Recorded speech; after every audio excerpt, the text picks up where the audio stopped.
Hello and welcome to the 2023 Brisbane Anzac Day Parade. I'm Craig Zonka.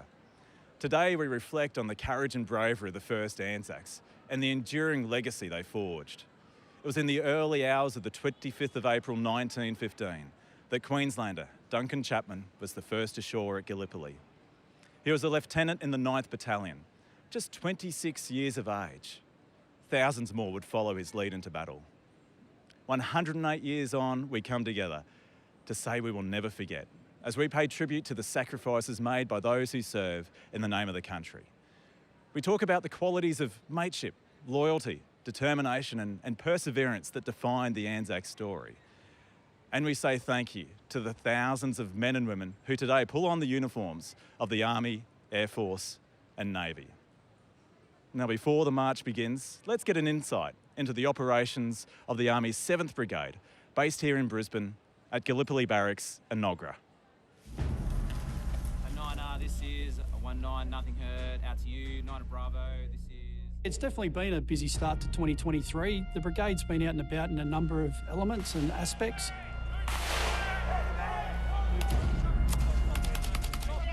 Firstly, we've seen contributions to security cooperation within the region, within the Pacific. We've also seen our brigade back out in the field environment undertaking foundation war fighting, and finally providing contributions to humanitarian assistance and disaster relief, both domestically and also overseas.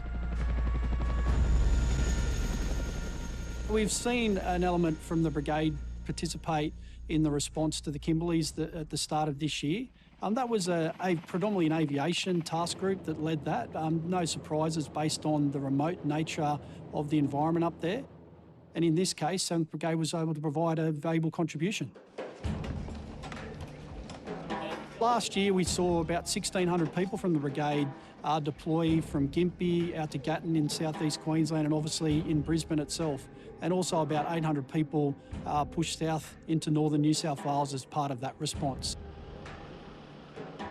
What our people saw was an opportunity to really provide support to the community that was in need, and some of our people were part of that community, noting Brisbane was impacted.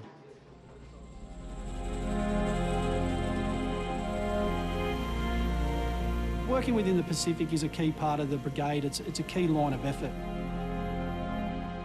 The brigade provided a number of contributions to the response to the cyclone in Vanuatu.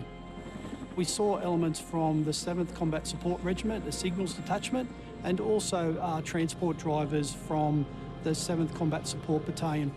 What those units provide is really that first response and providing some aid and assistance, but also there'll be engineer elements there that will provide assessment of buildings, also clearing debris on roads, and also some repairs to facilities. For us, security cooperation and international engagement is a key aspect of what we do. Exercise Diamond Strike was an exercise undertaken last year, which was an opportunity for elements of the brigade, including the headquarters, to further build on those foundation warfighting skills, the tactical actions that we are required to perform as being a combat brigade. Exercise Ram Stallion was predominantly an 8th 9th Battalion exercise, but importantly, it was with the Air Force. This exercise was a perfect, building block for Exercise Ram Horn. So on Ram Stallion, it was only a small capability brick, so one of the companies that deployed. What we saw on the next exercise was the whole of the Battle Group Ram, deployed to Wide Bay Training Area. All elements of the brigade contributed to forming that battle group because it's a combined arms organisation. Let's go. Exercise Talisman Sabre is a multinational exercise, and what we'll see is the entire brigade deploy from Gallipoli Barracks to Townsville Field Training Area. For our part, we'll be focusing on a land component. So there's a number of elements of the training that they're undertaking. Firstly, there's urban clearances, which is clearing of urban buildings. There's also been methods of entry or urban breaching. So when they have an obstacle prior to entering a building, the engineers go and clear it. and also clearing trenches, which you only just have to look at the Ukraine where there's been trench warfare utilised. And finally, combat shooting. There'll be joint forces participating, but also a number of contributions from other countries in the region, all working with our people from the 7th Brigade to build those not only teams within the brigade, but those relationships and teams within the region.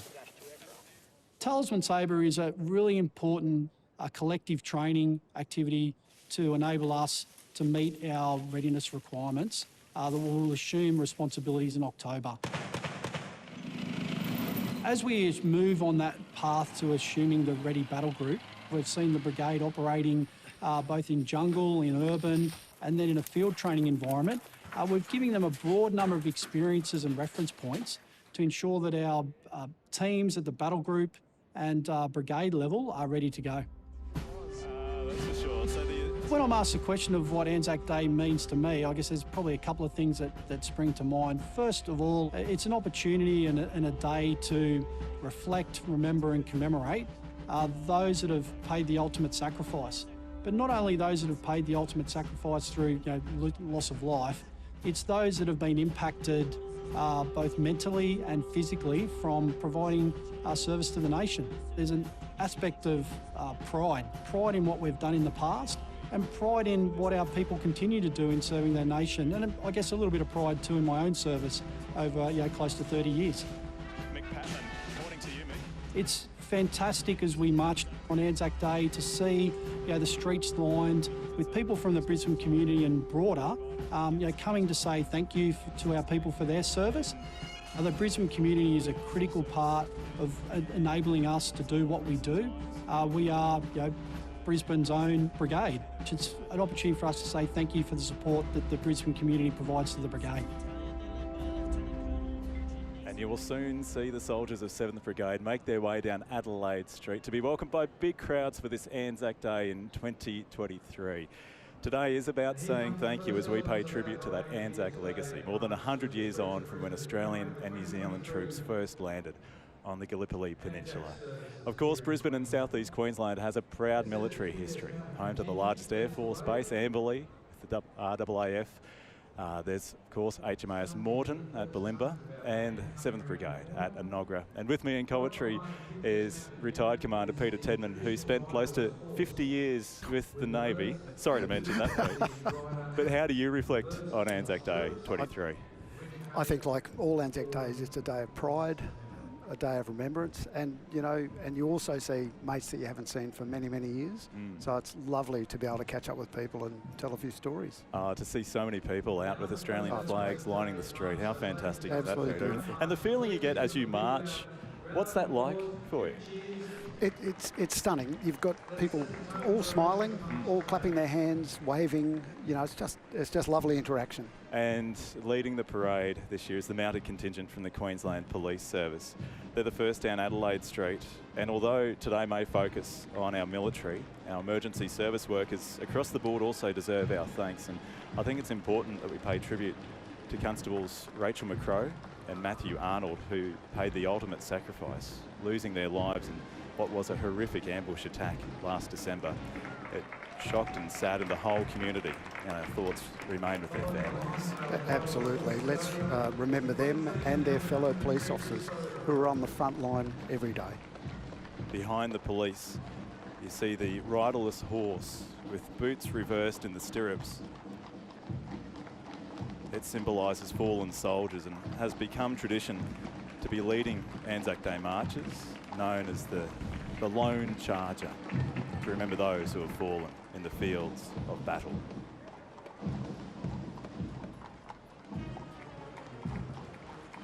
The Queensland Mounted Infantry Troop you see there just coming into focus.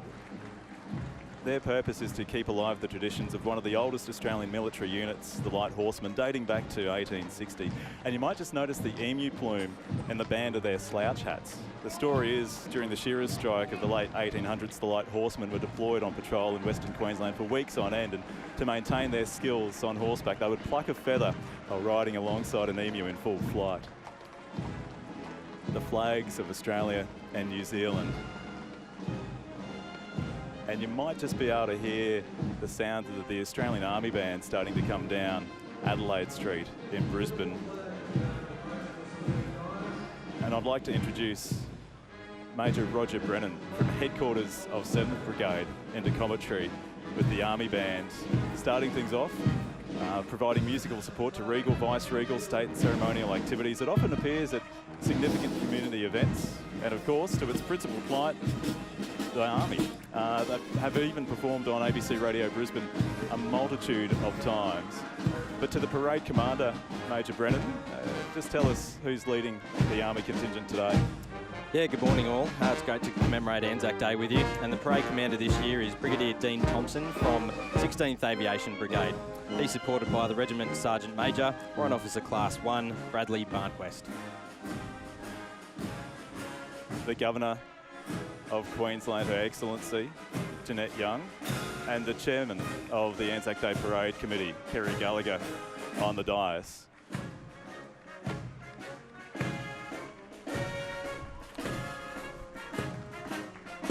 And Brigadier Thompson with the Aviation Brigade, so based at Gallipoli, but then they also have assets based in Oakey as well, don't they, Roger? Yeah, that's right, Craig. They fly the MRH out of Oakey, and often see some other aviation assets like the Chinooks coming in and out of there.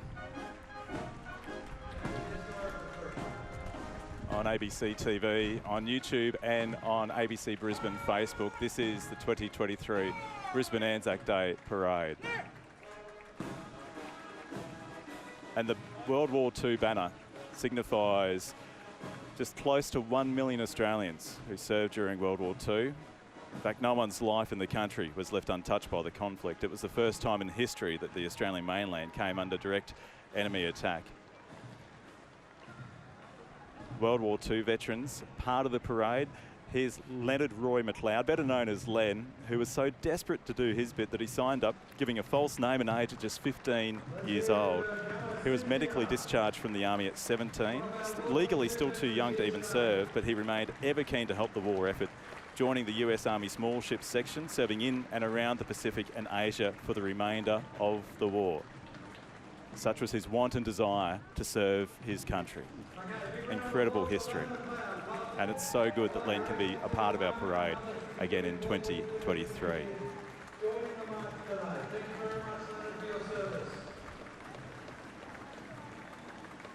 Another World War II veteran here, Roy Bryant, in the US Army Jeep. Yep. That you would have seen many times over, Peter Tedman, I'm sure. The Willys Jeep, yeah. And your father also served in World War II, Pete. He did. They didn't muck around in those days. He joined in July 41, deployed to Malaya. In September of that year, he took a shrapnel wound to the head, and luckily he got out of Singapore about 5 days before the surrender and made it home. It was all within 12 months. So he joined and was discharged in 12 months. That's incredible, isn't it? And coming down Adelaide Street, the Atomic Ex-Services Association and the British Commonwealth Occupational Force Association. At the end of World War II, a bit of history about this branch. It was agreed by the Allies that the governments of the United Kingdom, Australia, India and New Zealand would each provide a contingent in the occupation of Japan. The force was to be known as the British Commonwealth Occupation Force, and their role was to ensure the terms of surrender were met.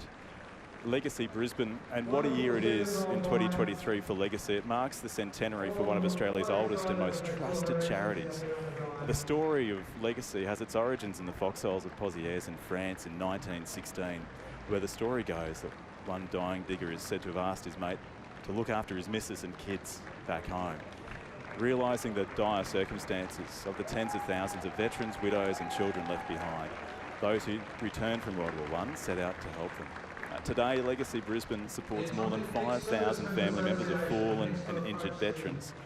Thousands of people, including you, Major Roger Brennan, took part in Run Army just on the weekend, didn't you? That's right, Craig. It was a fabulous event in support of Legacy.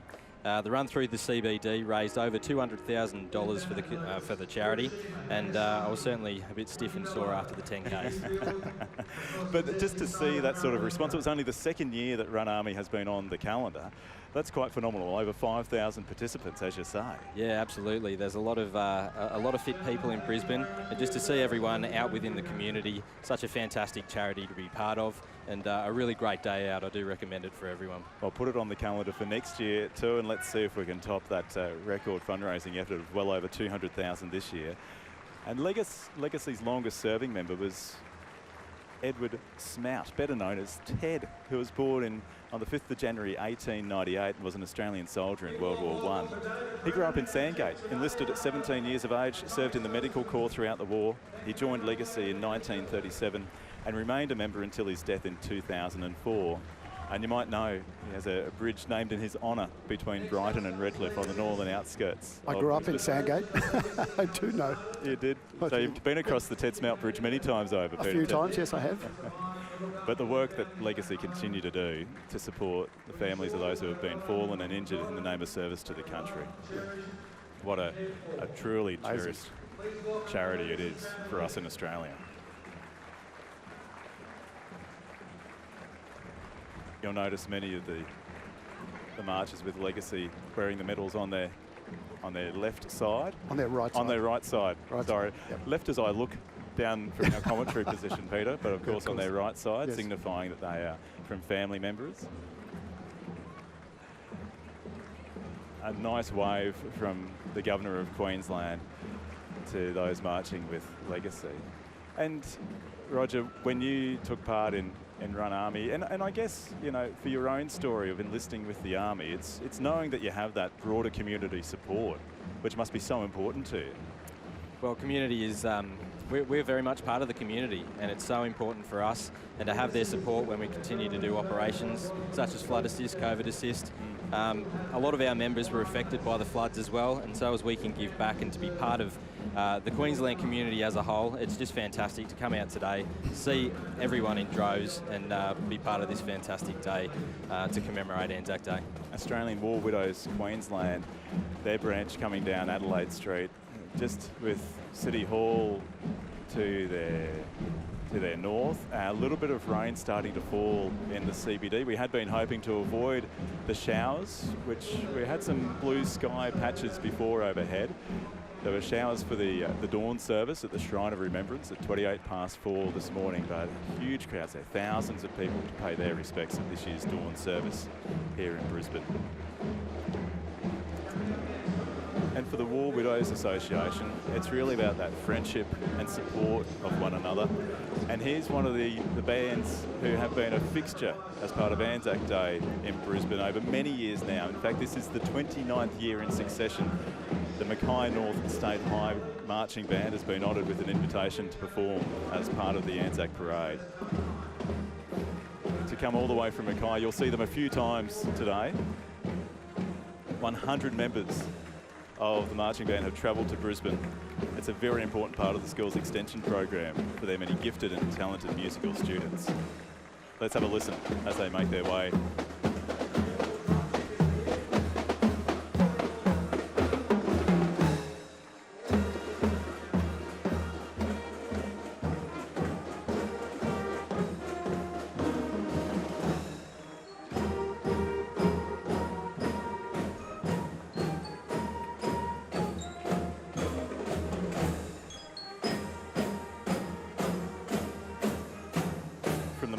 North State High Band, to the Defence Service Nurses, the Royal Australian Army Nursing Corps Association, and the Australian Army Medical Women's Service. A little bit of history about nurses. First recruited in 1899 for the Boer War to support the troops and provide health training.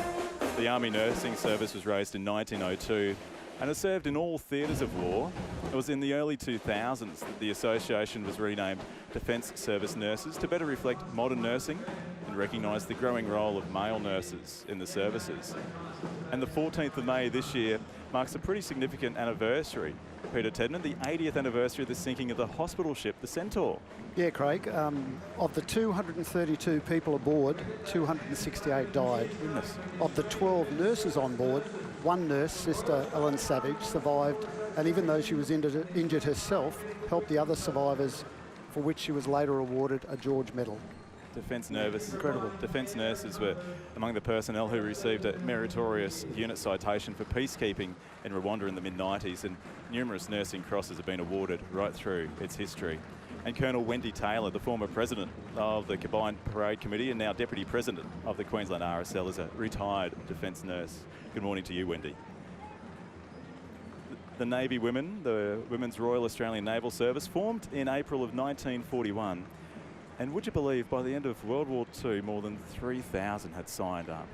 Incredible. Women were not allowed to go to sea, so they performed a number of other supporting roles on shore. At one stage, they were staffing the HMAS Morton Officers' Mess in the City Botanic Gardens during the Second World War. Of course, RANs have served in many roles, including as assistants to General Douglas MacArthur, with one member receiving a commendation from the US Army for meritorious service. They were disbanded in 1946, but re-established in 51. Its members at that stage still only able to take on shore postings. It wasn't until 1985 that the RANs were fully integrated into the Navy, and women now serve at sea.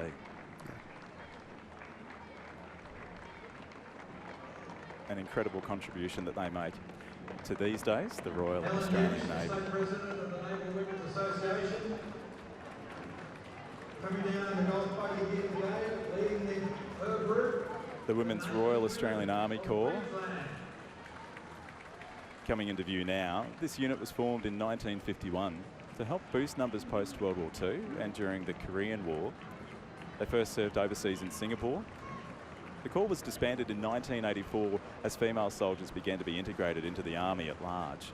Also marching are members of the 31st Platoon, Delta Company, of the 1st Recruit Training Battalion. Today they celebrate their 35th anniversary of their march out parade in 1988. All these women have had extraordinary careers in the Defence Force. Two are still serving with the Army, another is with the Navy, and many others continue to serve in the reserves or in a volunteer capacity for their local communities. And in so many respects, that sums up that calling of service, Peter Tedman, that you would have felt yourself in enlisting in the Navy at, well, just 16 years of age. 15. 15.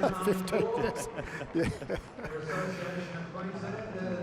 But that's it for you, and when you think back to that time of enlisting, what goes through your mind, Peter, when you reflect on that decision you made as just a teenager? I think I would never change it. It was the best decision I ever made, and I had a long and very enjoyable career. You know, I loved every minute of it. Look at the waves from the crowd in Adelaide Street, just going past City Hall there, the Women's Royal Australian Air Force Association, Queensland. The Women's Auxiliary Australian Air Force was raised in March of 1941 and had the largest contingent of serving women. It was disbanded in December of 1947, but with the undeniable value of women to the service, the Women's Royal Australian Air Force welcomed its first recruits in 51, more than 70 years ago. The New Zealand contingent, and of course today would not be Anzac Day without acknowledging and paying respect and tribute to our New Zealand colleagues. They were there on the beaches of Gallipoli. And there's a quote from the German Field Marshal, Erwin Rommel. He said, "If I had to take hell, I would use the Australians to take it and the New Zealanders to hold it." How appropriate is that? Very good, yeah. What a great team. And I just want to share with you the story of the first New Zealand Maori combat pilot, Flying Officer Porokoro Patapupo, also known as John Poe. In 1942, he dropped British airborne units on a German radar station as part of the Bruneville raid. Later that year, he was flying operations supporting what many describe as the greatest commando raid of all time, Operation Chariot, the raid on St. Nazaire. 80 years ago this year, he was shot down. Now, the entire crew survived after ditching in the English Channel and floating in dinghies for 2 days before they were picked up by a German patrol. A POW, Poe was sent to Starleg Luft 3, where he became a tunnel digger and one of the 79 to escape in what is so well known as the Great Escape. His escaping partner was an Australian, Warrant Officer Al Hake. Both were recaptured just days later. They were amongst the 50 officers, unfortunately executed by the Gestapo for their part in the escape, but you can't begin to imagine the horror they lived through as a POW and the work that they did to try to escape Absolutely. those circumstances. Having said about my dad getting out of Singapore before it fell, Yeah. his brother, Walter, spent the rest of the war in Changi prison. Oh. So, you know, I think my dad was the lucky one. And just in World War I, the Victoria Cross was awarded to 11 personnel of the New Zealand forces, as well as to 5 other New Zealanders serving with Australian or British units. And here's the Royal Australian Artillery Band, formed as a brass band in Kelvin Grove Barracks, converted to a concert band in 1972, but they are about to lead the Army's 7th Brigade, based at Gallipoli Barracks in Nogra. And as soldiers from the brigade start to make their way down Adelaide Street, Major Brennan, can I just get a reflection from you on what Anzac Day means? Yeah, I mean, to me, it's I think about all the great people that I've deployed with at home, and you know, overseas. I deployed to Iraq, and I also deployed with the New Zealanders. So we just got Brigadier Michael Sage has come into view here. He is the commander of the 7th Brigade, and 7th Brigade is the first unit in order of precedence for the brigade as a whole. So he's marching with the headquarters of 7th Brigade? That's right, he's leading the headquarters element. And most recently, the brigade's been heavily involved in supporting domestic operations such as flood assist, COVID assist and the bushfires. But we've also recently been involved in the Middle East, Southeast Asia, and working alongside our Pacific family in the near region. So 7th Brigade, about 3,000 soldiers based at Gallipoli Barracks with the brigade? Yeah, across the brigade there's, well, certainly over 2,000.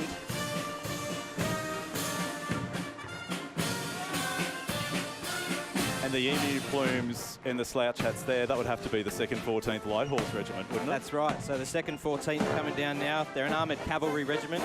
They're mounted in the Australian light armoured vehicle, the ASLABs, the M1A1 Abrams main battle tanks, and the Boxer combat reconnaissance vehicle. Oh, that's the one being built just outside of Brisbane here. That's it, by Rheinmetall.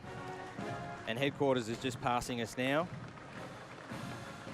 So you can tell headquarters, they had the blue diamond in the band of their slouch hat. That's correct, Craig.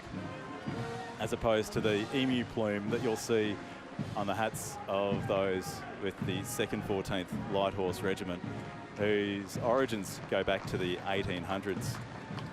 And I'm sure that many members of this unit were involved domestically with Operation Flood Assist, to name but a few. Absolutely, 214, as they're colloquially known. They were operating or conducting Operation Flood Assist from the Mary to the Murray. That encompassed Gympie, the Lockyer Valley, northern New South Wales, Willumbar, western New South Wales, Dubbo, Parkes, Hillston. But 214 are also a little closer to home on the Brookfield Oval today. Oh yes, the Shell Green cricket match. Yes, absolutely. They'll be the Brigade Commander's 11 versus the Lord Mayor's 11. The next unit that we see from 7th Brigade is the 1st Regiment of the Royal Australian Artillery.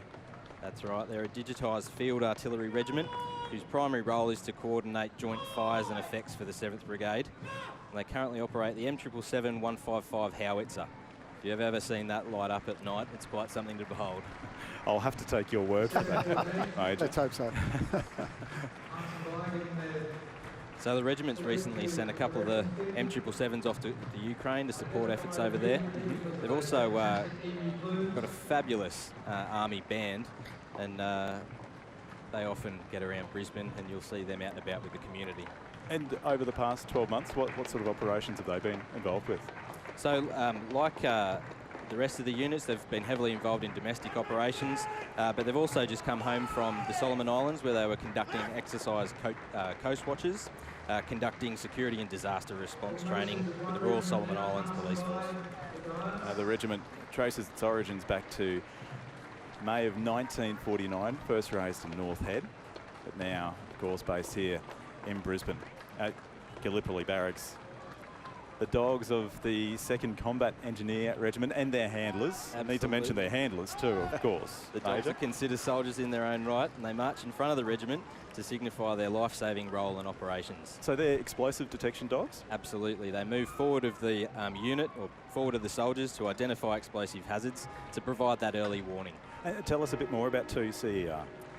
Again, the regiment's got a fantastic relationship with the Queensland community, but recently, after the Tongan volcano and subsequent tsunami, 2CR partnered with the Republic of Fiji military forces to aid in reconstruction efforts in Tonga. So a lot of debris was strewn across the islands, and they were the immediate first response. Oh, well, the work that they were doing, so welcomed by our Pacific neighbours, particularly after that disaster just over 12 months ago now. It's hard to believe, you know, we're talking about that Tongan disaster, the southeast Queensland floods this time last year, and still 12 months later, that recovery effort has been very lengthy in process. Absolutely, and we don't often work alone. We work with several other government agencies, and we do have some longevity with the operations that we conduct. So that's the 2nd Combat Engineer Regiment.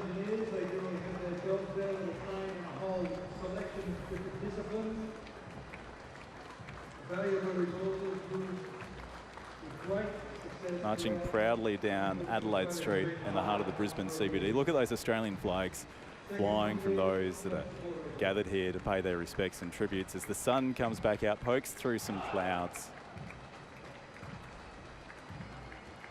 We're just having a look at 8-9 here. 8-9 RAR. Led by Stan the Ram, the unit mascot. Although he might be hidden in the crowd there. He will be there, I'm sure. And 8-9 RAR, they've got that distinctive call as they march too, Roger. Yep, they do. Don't ask me what they're saying there, but I do hear it around the barracks quite regularly.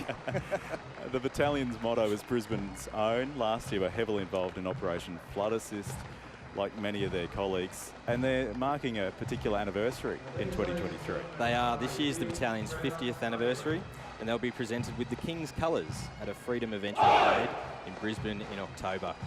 8-9 are a motorised infantry battalion, and they're mounted in the Australian-made Bushmaster protected mobility vehicle. Bushmaster, which has been making news in the past 12 months, also is something that has been sent to Ukraine to help in their war efforts. Yep, exactly right. And you'll see that commonly driving around Brisbane, and certainly up to exercises in Wide Bay and Greenbank. Yeah, it's quite a vehicle. In fact, out at Gallipoli Barracks just the other day, I was quite surprised, just as I was chatting with Brigadier Say, who was leading 7th Brigade before. It was a Bushmaster that came screaming past.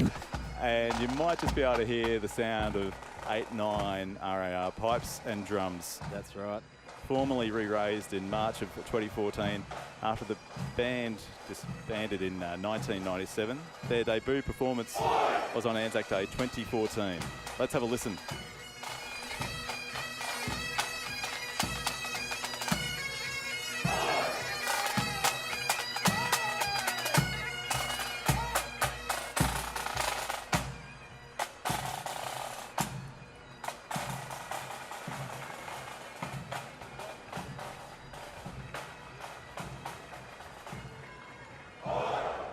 And coming into view from 8-9 RAR, the 7th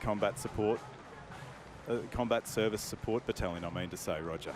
Yep, that's right. Led by Lieutenant Colonel Amber Humphreys. We've also got a superstar amongst them. There's Lieutenant Colonel Humphreys in view right now. But we've also got Brisbane Bronco and 7 CISB soldier Julia Roberts marching today. The brigade's are very proud of Julia and what she's achieved on both the footy field and at work, where she was recently promoted to Lance Corporal. Oh, very good. So, and that's it, balancing her work in the Australian Army and then as a footballer in her spare time with the, well, what spare time? I guess you could very much argue. Yeah, exactly. As part of the Brisbane Broncos women's team. Absolutely. We're very proud of Julia indeed, and the whole Combat Service Support Battalion. They really are the link between logistics and supply to the front to keep the front and the battle groups moving. And recent movements for 7 CISB? Yep. They've recently just come home from Vanuatu, actually. They were on Vanuatu assist, but they've also been deployed in the Solomon Islands, and I think they've got members in the Philippines as well. So I think you'll notice the brigade at the moment in the Defence Cooperation program that we have, we're really in the region, and we've got some great relationships and linkages with the other military. And of course, last year, as we mentioned, so many of 7th Brigade soldiers were involved in Operation Flood Assist, this year, 2023, it seems more like it's exercise focused and preparation and training, you might say? Absolutely. So after many operations domestically and within the region, we're getting back to foundation warfighting. There's a couple of reasons for that. At the end of this year, we're going to be responsible for short notice tasks for the government, but we're also leading into a heavy exercise period with our regional warfighter and talisman sabre. Oh yes, so that's the exercise that involves the US military too. That's right. It's one of the largest, what it is, the largest exercise that the Australian Defence Force conducts. So we're certainly working hard in the field at the moment. And you mentioned the Shell Green cricket match earlier. I just want to make tribute to that because it's one of my favourite stories from World War I. It has its origins back on the fields in Turkey, wasn't it? It was almost used as a diversionary tactic. Yes, that's right, it was. At a green in Gallipoli, known as Shell Green, where Allied forces played cricket as a diversionary tactic before they withdrew from Gallipoli. However, the match was abandoned because shells were flying overhead, so it was never completed. The match between the commander of the 7th Brigade's 11 and the Lord Mayor's 11, that's being played today at Brookfield Oval. Seeing the band of St Peter's Lutheran College based at Indooroopilly.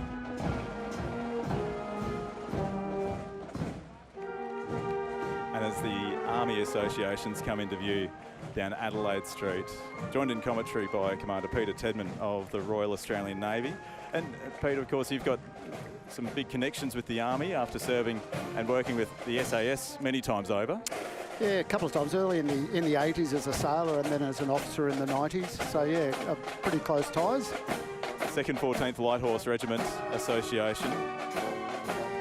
Of course, 214 based at Gallipoli Barracks, but it's that history that goes back to 1860, which is quite phenomenal. And the 3rd Cavalry Regiment Association served in South Vietnam from 1965 through to 1972. The unit was one of the first units to establish the task force at Nui Dat and the last to leave in 1972. The versatility of the armoured personnel carrier allowed the regiment to compete and operate in dual roles. One is cavalry, the other is transport and support for the infantry.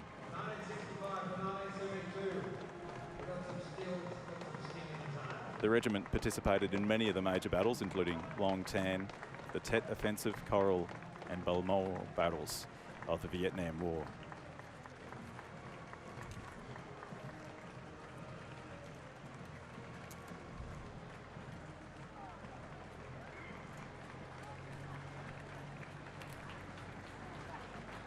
The Royal Regiment of the Australian Artillery.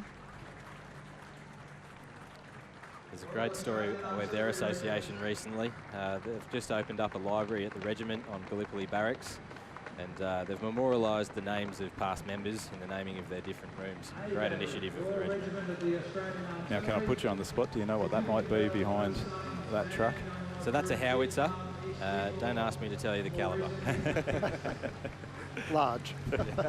The A Field Battery Association. It's the oldest continuous serving regular army unit in the Australian military. A Battery is the only artillery unit to bear the King's and Queen's colours in banner form. Originally formed in 1871 following the withdrawal of British artillery units from Australia. Its first deployment was in 1885 to support the British during the Sudan campaign. And the 101st Field Battery, Royal Australian Artillery Association, raised during World War I, has also served in Malaya and on 2 tours of duty in South Vietnam, the first in 1966, 67 and the second from 69 into 70. Continued on through, event went on through to 1970.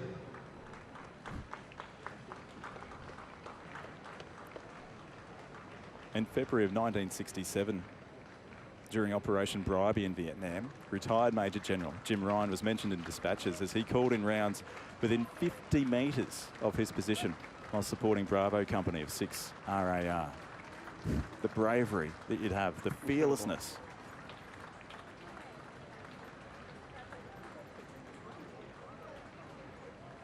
Thanks so much for your company today on ABC TV, also through YouTube and the ABC Brisbane Facebook page, as we bring to you the 2023 Brisbane Anzac Day Parade.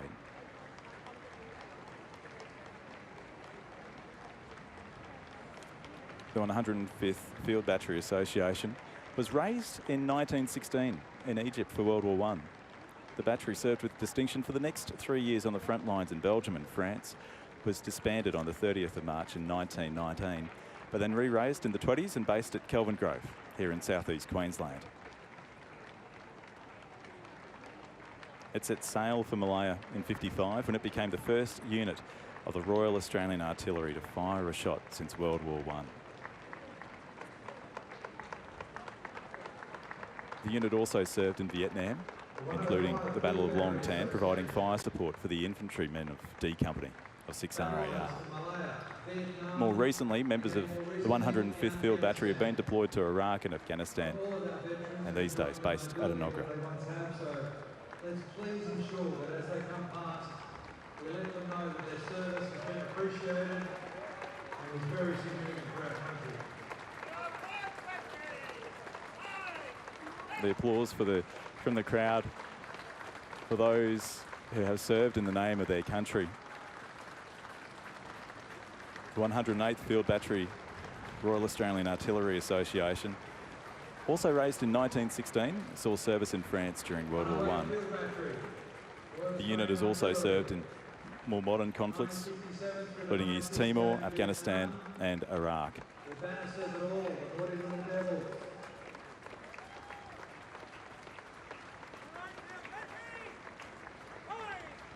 And you see a small contingent of people representing the 2nd 10th Field Regiment of the Royal Australian Artillery Association. It was formed in 1940 at Red Bank Camp here in Brisbane, all Queenslanders. The unit was serving in Singapore in 1942 when the island fortress fell to the Japanese. And for the next 3.5 years, the men had to endure the brutality of being a prisoner of war, subject to such horrendous conditions and hard labour. The Locating, Surveillance and Target Acquisition Association, known as the eyes and ears of the battlefield, you might describe them as. Many today that are marching are Iraq and Afghanistan veterans, with a small number of Vietnam vets as well. The 20th Surveillance and Target Acquisition Regiment is an army unit, was raised in 2006 and based in Gallipoli Barracks. Although, Roger, I guess these days with very different equipment to what they would have started with the use of drones now in 2023. Yeah, absolutely. And they call it the 20 Regiment, Target Acquisition and Surveillance Regiment is also at Gallipoli Barracks, and they operate some of the drones that look out for the battle groups in some of our exercises and on deployments. We just saw the Royal Australian Artillery Association representing active and former members of the Defence Force, both regular and reserve, who have served on artillery units in all theatres of war. Artillery is such an important role it plays within the combined arms team. Provides that indirect fire support for the battle groups as they move forward and clear, could be enemy defensive positions. And just coming down Adelaide Street as well, you'll soon see the Queensland Police Pipes and Drum Band. I guess for you, Roger, when you look at the elements that are based at Gallipoli, the roles that you've had over because how long ago did you enlist in the Army? So I enlisted as a reservist in 2012. I first joined Signals. Yes. And it was a fantastic introduction to Army life. And so the Signals Regiment put us through some basic training, and I was first attracted to it because of the great technology they had. Mm-hmm. But it was interesting, when we went through basic training, it was some of the older technology that they employed, which was the most fun to use, the 74-volt wind-up K-phones that you'd run out to gun pits, and you'd wind it up and you'd pick up the phone and the gun pits would answer. And still using that in more modern times. Yeah, absolutely. So it was great fun and a great introduction to service life. Hearing the stories of Major Roger Brennan, who's joining us in commentary on this 2023 Anzac Day, the pipes and drums of the Queensland Police Service, leading the Sappers Association. And there's that saying, as I understand, that's pretty common, which is follow the sapper, Roger. That's right, and during Run Army on the weekend, their unit mascot is called Sapper Driver. He looks like a Yorkshire Terrier. I think he's a Yorkshire Terrier, but he was leading the K9 class on Run Army, and we got a great photo of him jumping over the finish line. Is that him just there that we see? Maybe no. leading down? Not quite, but I'm sure he was in the race too. sappers have served in every conflict, humanitarian and most peacekeeping missions. Been at the forefront of recent overseas deployments such as the Reconstruction Task Force in Afghanistan, and within Australia, sappers have supported numerous domestic operations following cyclones, floods and bushfires.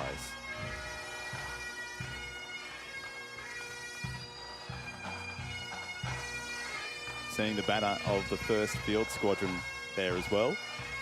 They're marching just behind the sappers.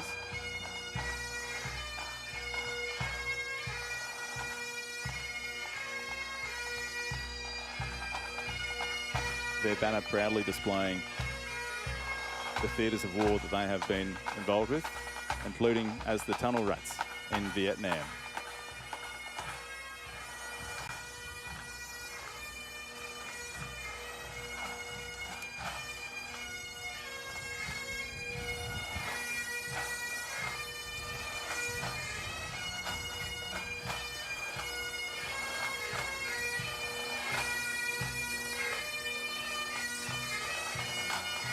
And also marching is the 17th Construction Squadron Association.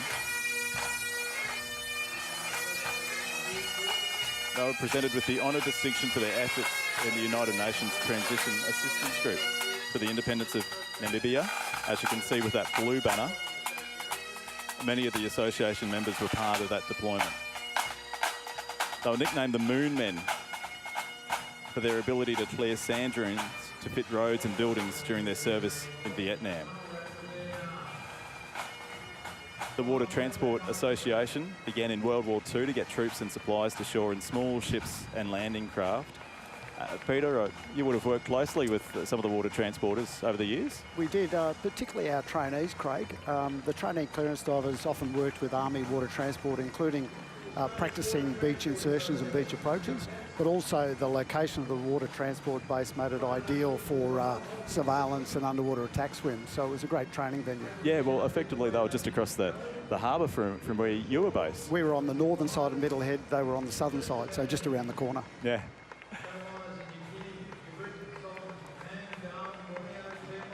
And so the operations of the water transporters, is that mainly now overtaken by Army, Navy units? Yeah, they are. With the landing ship helicopter docks, the LHDs, yes, they have an integral part of that is the landing capability, the transferring.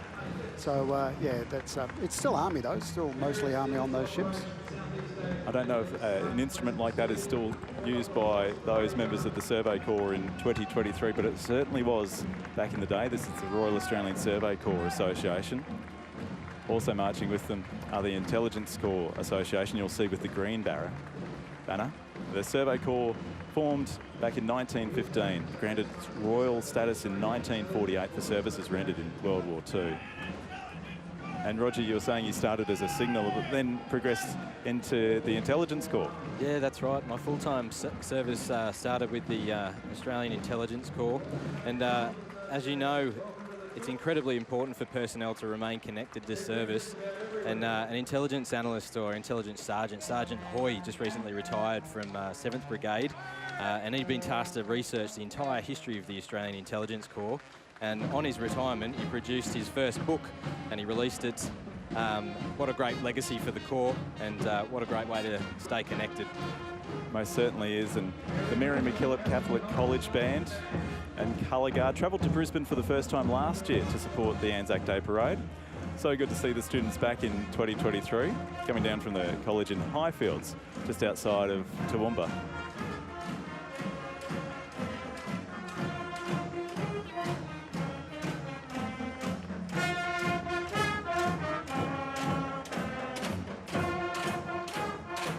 Banner of the 2nd 4th Battalion of the Royal Australian Regiment Association, marking its 50th year in 2023.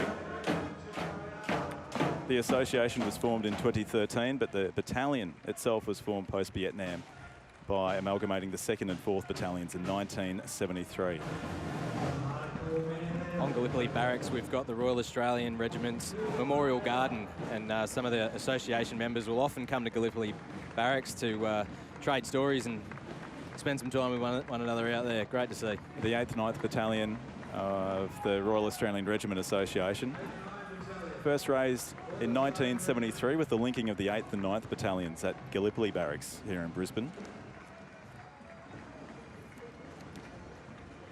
These days, still based there. You saw the soldiers of 8-9 marching earlier. Since its re-raising, the battalion is deployed to Timor-Leste in 2010, Afghanistan 2012, Iraq in 2015-16, and Afghanistan again in 2015-16.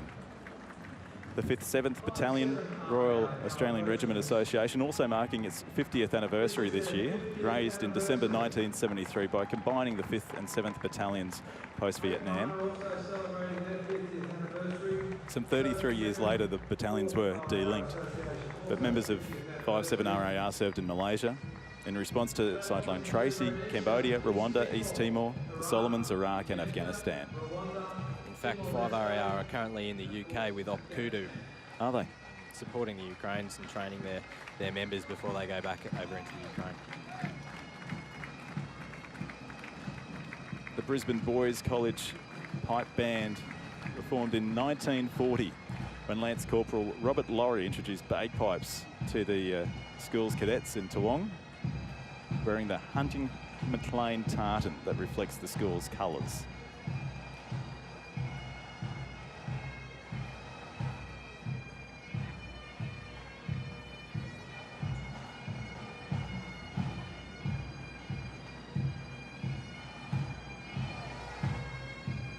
Let's take a listen to the pipes from the Brisbane Boys College.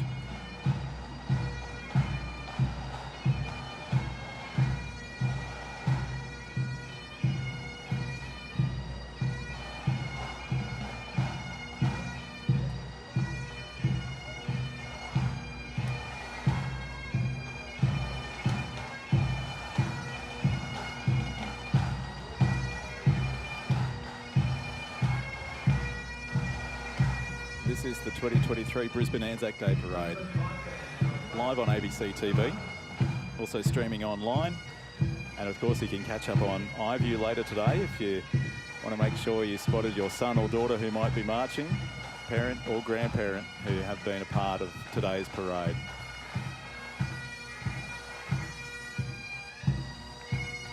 Just seeing the banner of the 7th Battalion of the Royal Australian Regiment Association. Formed in 1965 at Pacapunyal as part of the Army's build-up for the Vietnam War. The battalion subsequently served twice in Vietnam.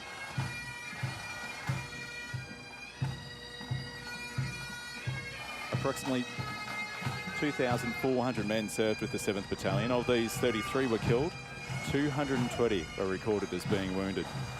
They're now based in Adelaide as a mechanised battalion and use the Abrams M113 as part of their land manoeuvres.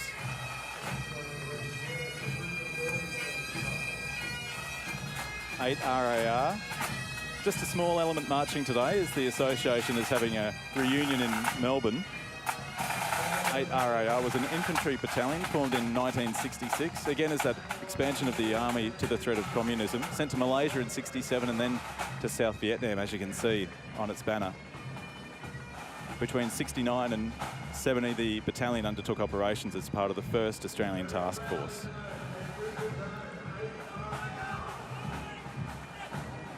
The 9th Battalion was raised in 1967 to serve in Vietnam. The former Governor-General Sir Peter Cosgrove commanded an infantry platoon of 9 RAR in Vietnam and was awarded the Military Cross for the efforts. The battalion returned to Australia in 1969 and was reformed at Enoggera in 1970. After Vietnam, in 1973, the battalion was linked to then form 8-9 RAR, as we know it today. The 1st Battalion of the Royal Australian Regiment Association, 1 RAR, was raised at the end of World War II, currently based in Townsville. Roger. Yep, 1 RAR's up there with 3, part of the 3rd Brigade. As I understand it, the mascot for 1 RAR is a Shetland pony. Current Governor-General David Hurley is a former commanding officer of 1 RAR. And to see so many bands from schools and community associations part of the parade, something truly special. This is the Brisbane Grammar School Band. Normally a concert band, but converts to pick up their instruments and march just for Anzac Day. They've been part of Anzac Day commemorations for over 30 years.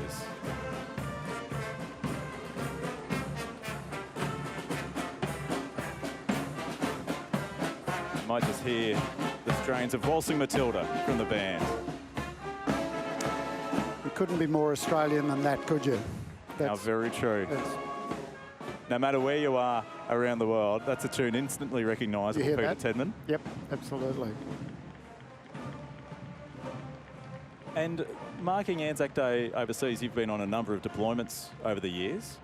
How does it compare to actually being at home for the day? Interesting. I always loved when our American colleagues would be here, and on a couple of occasions they marched with us on Anzac Day, and they had never experienced anything like it. Really? They were just amazed. They had Memorial Days, but Anzac Day was something completely different. They were completely blown away by being part of a march like this with all these people lining the street. It just doesn't happen anywhere else like this. And to share the stories of the past, to keep those traditions alive now. And there really seemed to be a resurgence in crowd numbers around the centenary Absolutely, yeah. of the Gallipoli campaign. And the associations, some are, you know, the World War II associations certainly, but some of the bigger associations get bigger every year, which is wonderful. Just seeing the banner of the 3rd Battalion of the Royal Australian Regiment Association, known as Old Faithful. Raised in 1948 from the 67th Battalion, served in Japan, Korea, where it won a Presidential Unit Citation back in '51, Malaya, Borneo, Vietnam, East Timor and Afghanistan. Just recently commemorated Kapyong Day up in 3rd Brigade. Based out of Laverack Barracks in Townsville.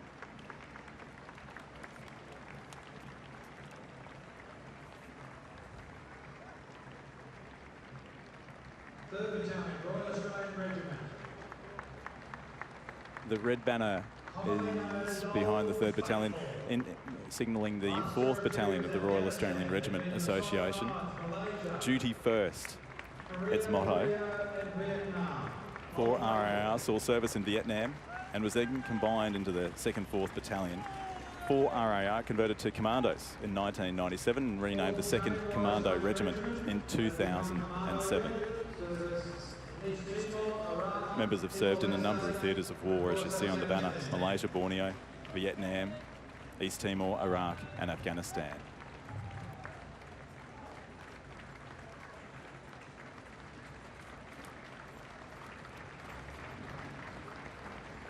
It's so wonderful to see that as age may weary them, they can still be a part of the parade in some way, shape or form, so that we can pay tribute to their incredible level of service to the country.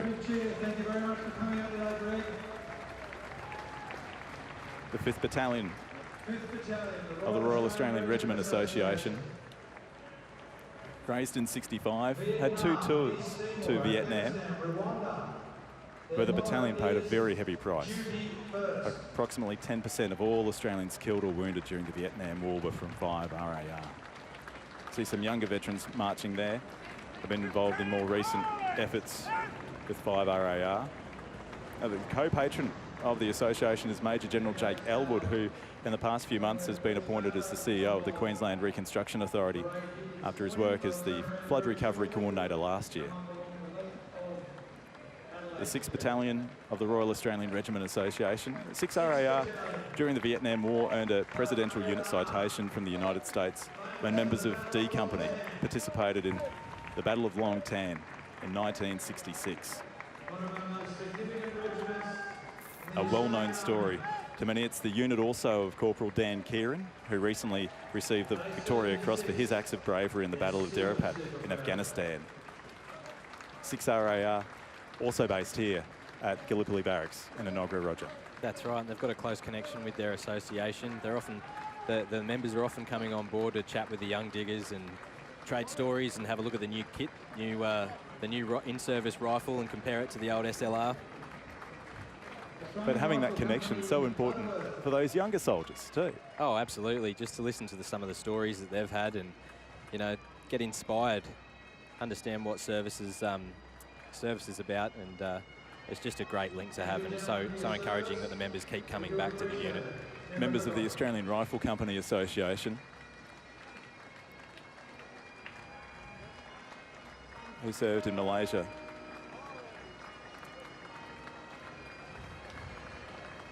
Receiving the salute from the dais. The Brisbane Pipe Band just about to make their way down Adelaide Street here on this Anzac Day 2023.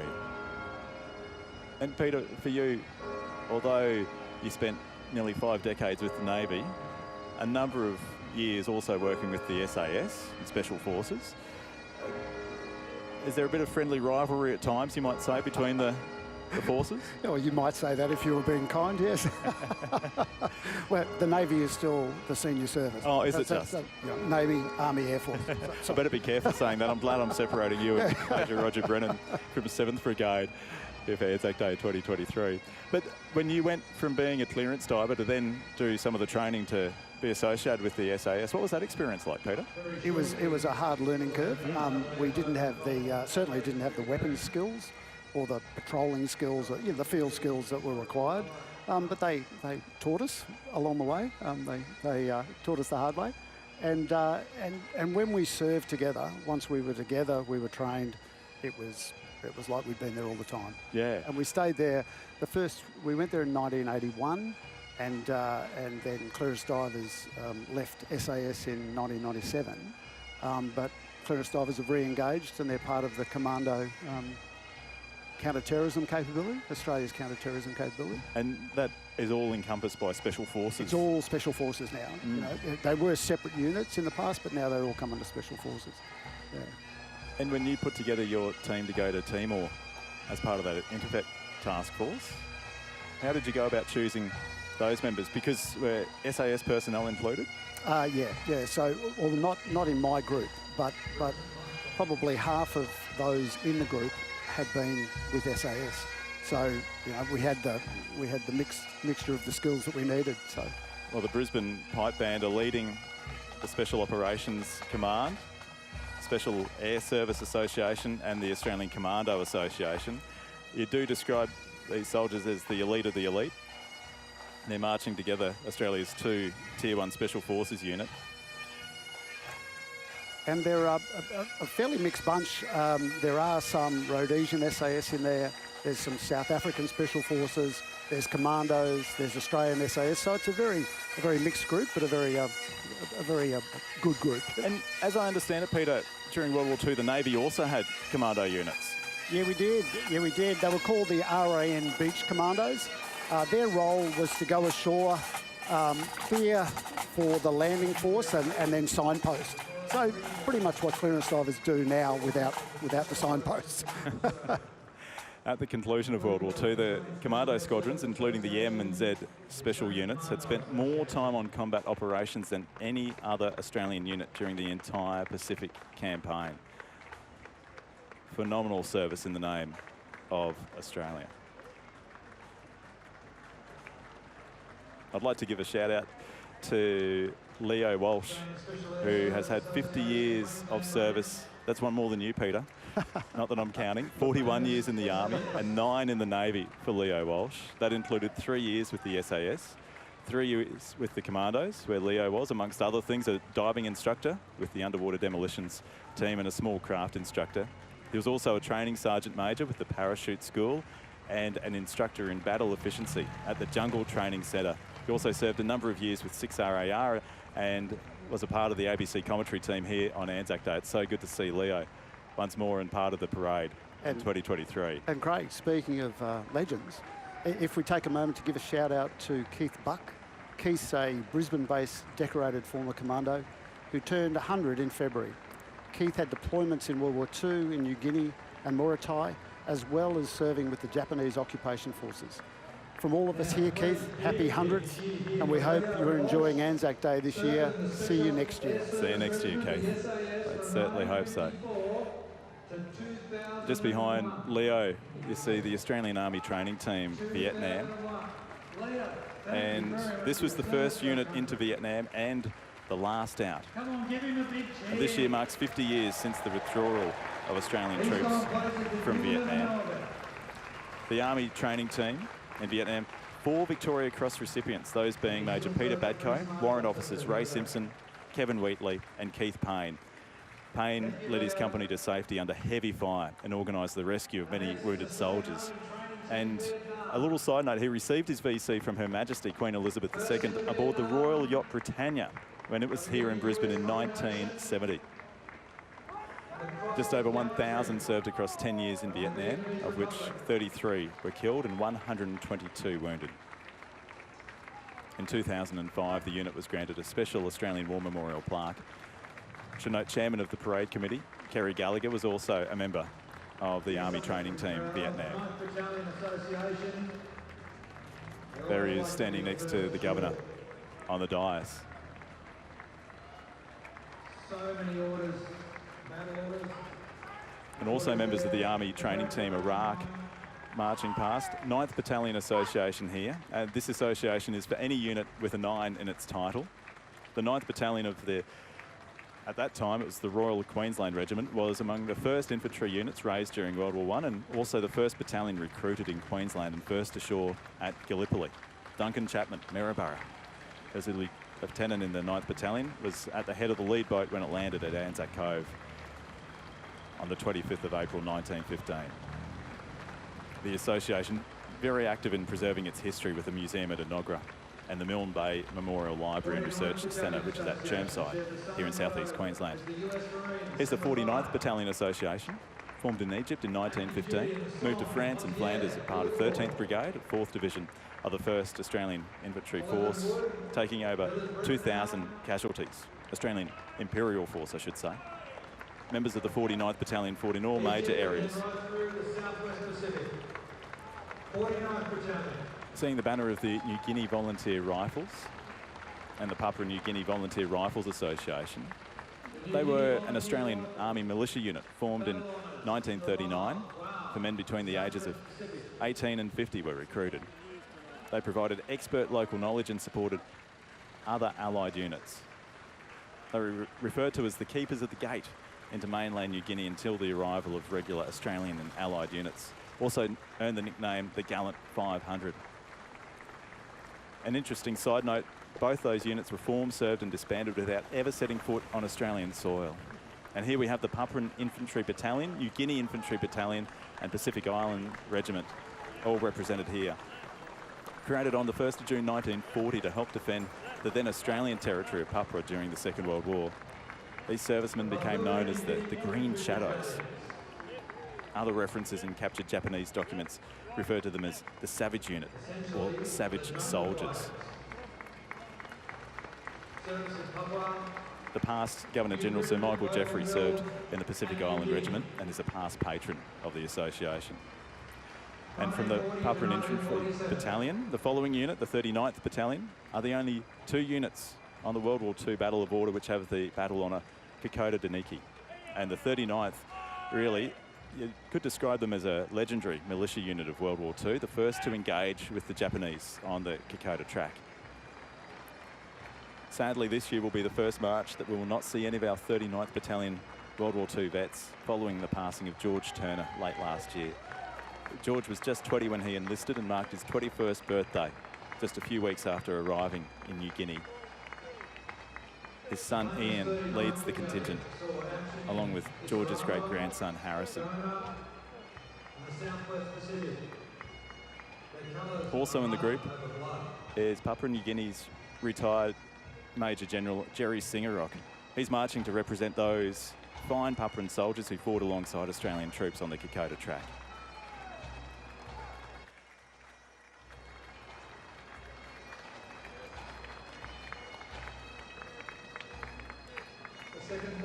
The 2nd 14th Infantry Battalion Association. I just want to read this quote from the former commanding officer of both the 39th and the 2nd 14th, Ralph Honor. He said, in the testing crucible of conflict, they were transformed by some strong catalyst of the spirit into a devoted band wherein every man's failing strength was fortified and magnified by a burning resolve to stick by his mates.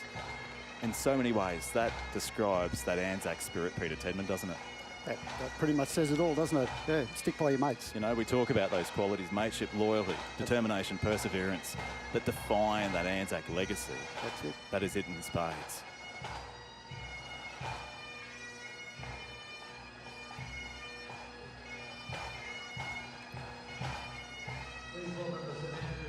That's the St Andrews Pipe Band, which was formed in 1945 from RAAF and battalion veterans from Queensland's 61st Cameron Highlanders.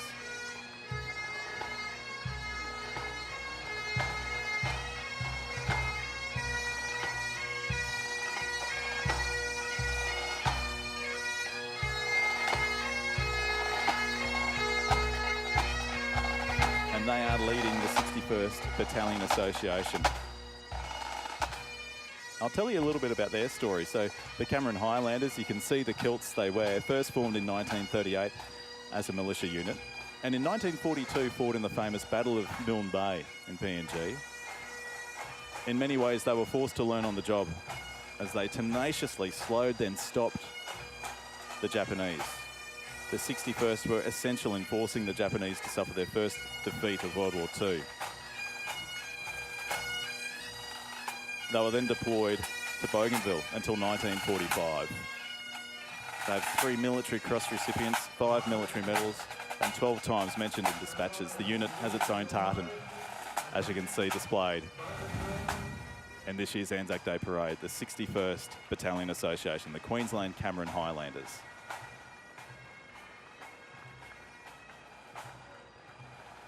Marching together, you have the 31st Battalion, the 2nd 31st Battalion, and the 31st 51st Battalion Associations.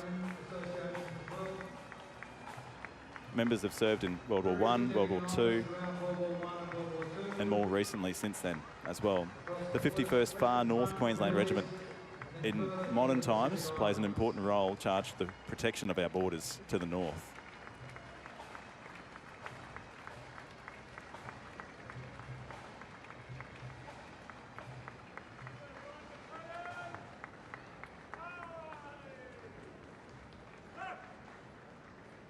And you'll just see the banner of the 161 Reconnaissance Flight Association.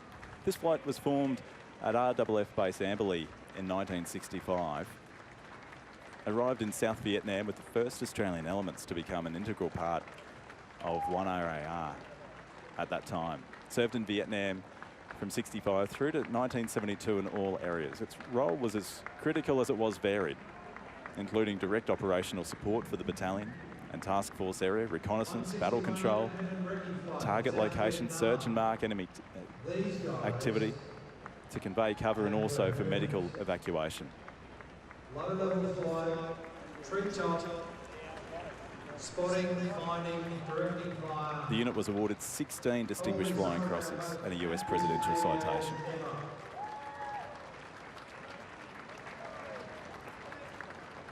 The Australian Army Aviation Association, or forays. Army aircraft have been involved in all major battles in Vietnam, and Army Chinooks played a key role in the opening battles of the Second Gulf War. Army helicopters are also involved in Afghanistan. The parade commander this year is in charge of the 16th Aviation Brigade you were saying earlier, Roger. Yeah, that's right, Craig. Based at Gallipoli Barracks. There's a couple of brigades out at Gallipoli Barracks. Shout out to 6th Brigade, 11th Brigade, and the 16th. The Royal Australian Army Chaplains Department.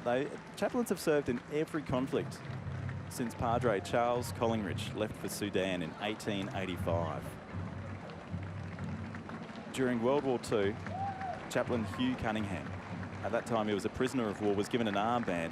I just want to read what it said. It said, "Captain of the souls of men," by his Japanese captors, who could not initially understand a man without rank being shown such great respect by his fellow soldiers.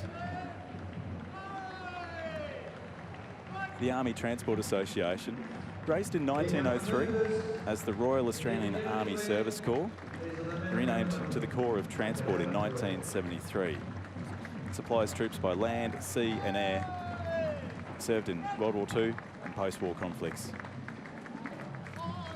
The 85th Transport Squadron Vietnam Association, raised at Fraser's Paddock in Nogra back in '66, initially operated under the nickname Wheels Across Vietnam. And as you can see by their banner, became known as the Road Runners. It's a nickname that has persisted right up until today. And the 86th Transport Battalion there too, serving in Vietnam and East Timor.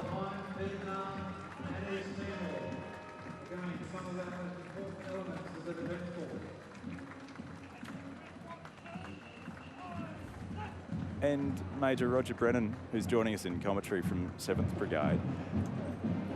You mentioned the role that exercises will play over the course of this year. I'll ask about that, the Boxer reconnaissance vehicle, which is a newer piece of military hardware. So that's being used. You see it around Gallipoli Barracks right now.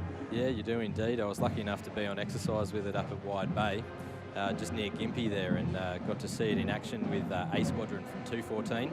And it's quite a bit of kit to see it fire its 30mm cannon on the move, hitting targets a kilometre away. It's a very impressive bit of kit, and I know A Squadron love getting behind it. And what sort of speeds is it able to operate at?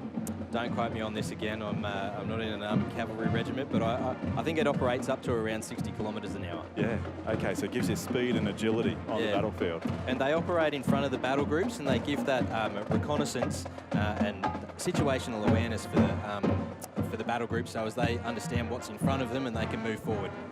The St. Joseph's College Gregory Terrace Band, part of Anzac Day commemorations for 2023, has been a part of the march over many years.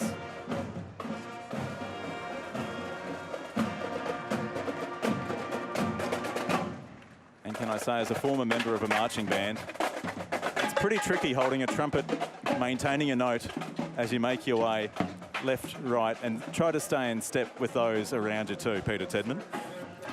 Thankfully, it's dry this year. Yes. That would have been a big one. Last year it was a very different story. The sun is out over Brisbane today. We did have a couple of showers earlier, but I was just thinking of those tuba players last year who would have been having litres of rainwater down into the tubes of their instruments last year. And of course, they still did a marvellous job. Yes, they most certainly did. The Medical Corps Association marching as well, along with the First Australian Field Hospital Association. Established more than 50 years ago, this unit was originally responsible for treating battle casualties and men suffering from tropical disease. 40 nursing officers served with the unit, which was the only unit to have female staff right since its inception.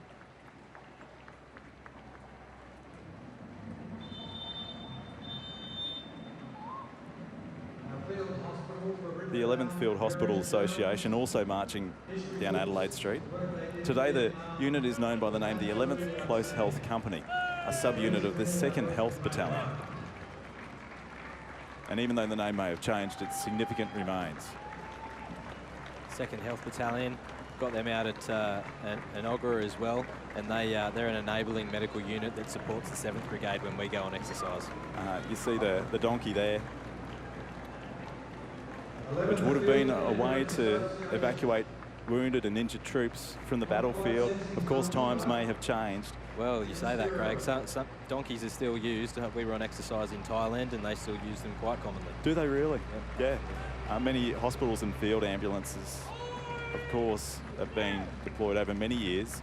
Of one from World War II that, the story is quite synonymous with most Australians, is that one returning from North Africa to Java, captured by the Japanese. Those medical personnel served with distinction under the command of Lieutenant Colonel Weary Dunlop, Edward Weary Dunlop, on the Burmese Railway. Their work and their commitment to service has continued through all theatres of war, including more modern deployments to Afghanistan and Iraq. How they can set up a field hospital so quickly, I'm always amazed when I see footage of that happen, Roger Brennan.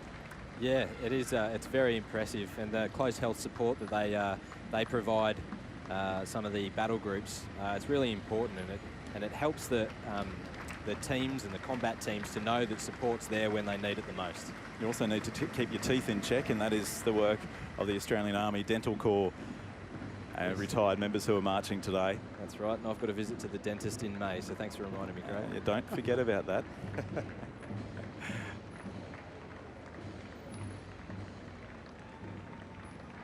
The unit served in many theatres of war to provide emergency dental care, which can be needed on the front line and beyond.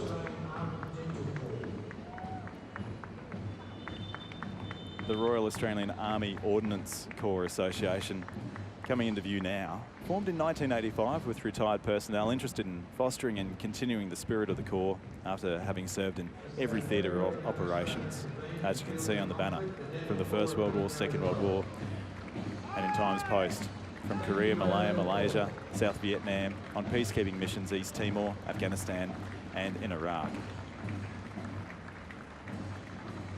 The Corps' motto translates from Latin as "to the warrior his arms, to the thunderer his thunderbolts." Two members of the Ordnance Corps, Corporal Rodney Brevington and Private Victor Gale, were the first Australian soldiers executed by the Japanese in World War II for attempting to escape whilst prisoners of war.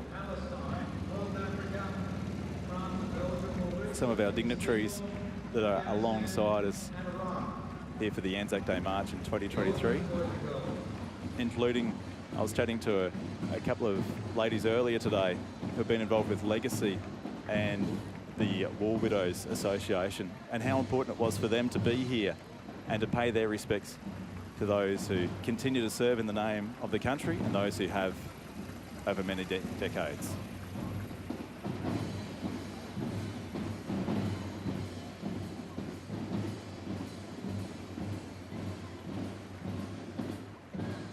Here we have the City of Bundaberg Drum Corps.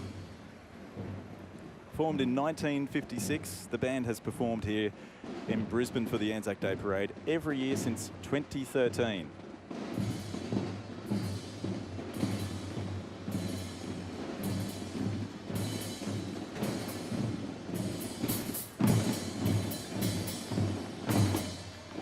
And here we have the Royal Australian Electrical and Mechanical Engineers Association, better known as RAMI, who deal with the repair and recovery of everything, I'm told, Roger, from compasses to electronics, rifles to artillery, trucks through to tanks and army aviation assets. That's right. You want something fixed, they will do it for you.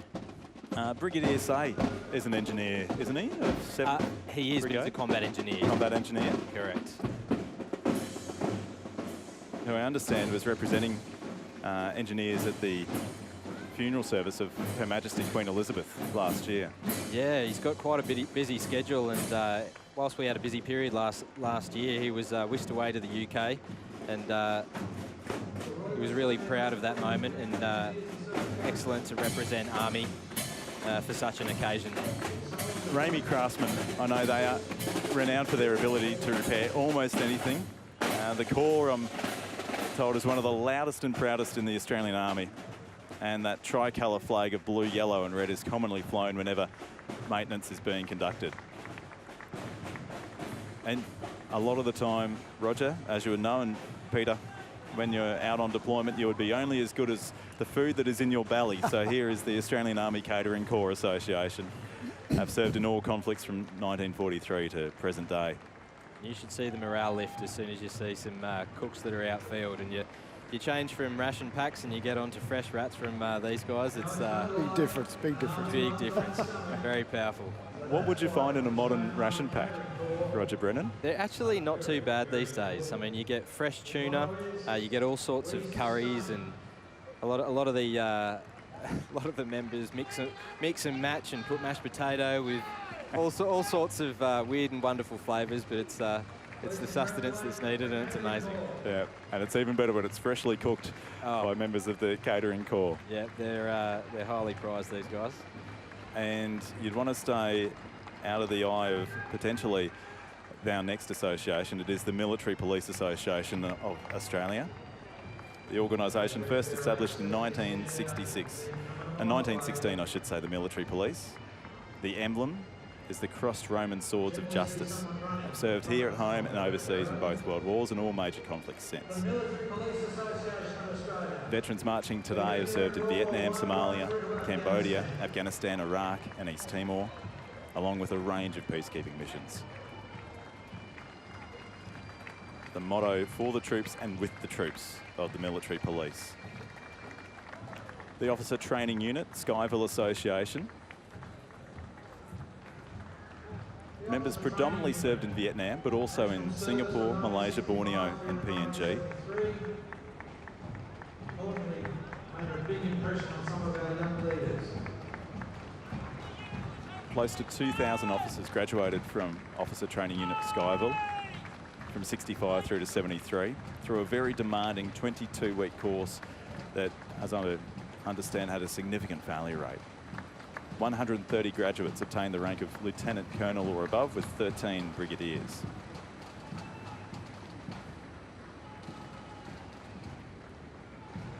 As we see the National Servicemen's Memorial Pipe Band interview, Major Roger Brennan, can we say thank you so much for being a part of our Anzac Day coverage in 2023. Thanks very much, Craig. It's been a pleasure to be here. And to give us that insight into the operations of the Army's 7th Brigade, based here at Gallipoli Barracks, about 3,000 members part of that, and many of whom we have seen marching today. Hopefully we'll see you in 2024. What a fantastic day. Thanks very much. Major Roger Brennan joining you in commentary. My name's Craig Zonka. Commander Peter Tedman, also part of our commentary team today. The National Servicemen's Association.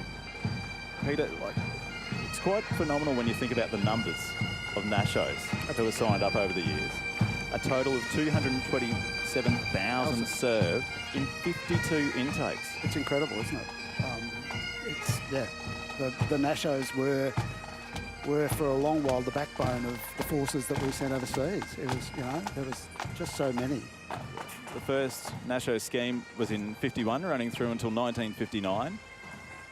All young men aged 18 years and over were called up for training in the Navy, Army and Air Force. Yep.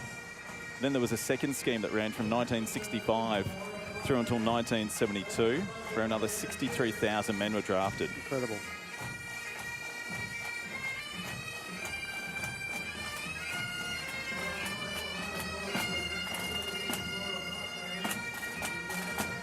The Association for the National Servicemen was founded in Toowoomba in 1999, and I have to say there is a rather stunning memorial there to commemorate the 212 National Servicemen who were killed on active service and those who have died since. If you have the chance, go and pay your respects as well at that memorial in Toowoomba.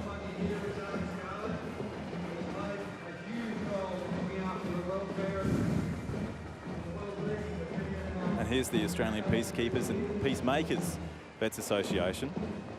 Australia has been involved in peacekeeping since 1947 when 4 Australians were deployed to the first UN peacekeeping mission to Indonesia. Since then, Australian personnel, together with AFP officers, have served in more than 60 peacemaking and peacekeeping operations around the world. Interfet in 1999-2000 was the largest deployment of Australian troops since the Second World War. And the Mackay North State High School Band, you've seen them once, you've seen them twice. I reckon you'll even see them a third time in Anzac Day 2023. Let's take a listen to the 100 students that made the trip from Mackay to Brisbane.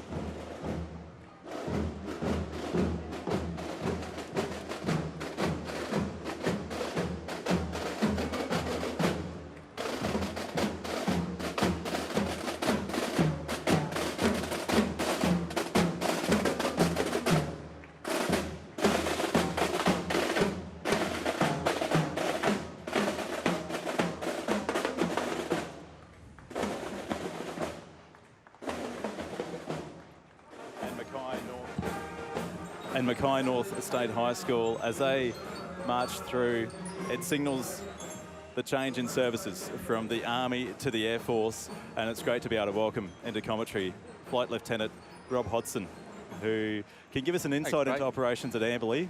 Look, always steady. It's always a big time at Amberley, no matter what year it is or what time of year. Very steady. But we've got a lot of aviators here today, 1,200, which is 400 more than last year. So for various reasons, we've got up there. On the screen at the moment, you'll see Group Captain Nielsen leading the aviators through. She's the Chief of Staff of Combat Support Group, who are quickly following through. very respected officer, Group Captain Nielsen. And there has been such an expansion on the base at Amberley over recent years, hasn't there? There has, and it's getting bigger as we speak. A lot of work there. It's a super base. It's the largest base in Australia, I believe, by personnel numbers. Lots of army out there too. And it's, yeah, it gets bigger and bigger. So here we have Combat Support Group, who are marking a particular anniversary this year. Sure are. It's the 25th anniversary of the group which are coming through now. It's our largest force element group. They've got well over 5,000 aviators in it. Air Force can't do anything without the Combat Support Group. We basically supply all sorts of fixed base and expeditionary combat support and health. So these guys coming through now from our HQ, they certainly have a major role in what CSG does. And right now you're seeing 95 Wing, which is one of the wings of Combat Support Group. Just a small group. That's the HQ. You'll see more of their units coming through in a minute, Craig. Well, we have the #1 Combat Communications Squadron here as well. From humble beginnings of just 12 staff in 65, it's grown to a pretty large unit these days. Yeah, as the name suggests, they're communications, so they give us like assured and secure network operations, no matter where we are around the world. So, yeah, very important element. Communications obviously is very important to all the services. And does that include, out on operations, Rob? Sure does. One CCS, as we call them, this year they had. Well, at the moment, they've even got some troops working with Operation Accordion. That's the 80th mission to support ADAF activities in the Middle East. So they're supplying combat support for that. This coming through now is 2 Security Forces Squadron. The Berets give it away. They're the Air Force's army, I guess you could call them.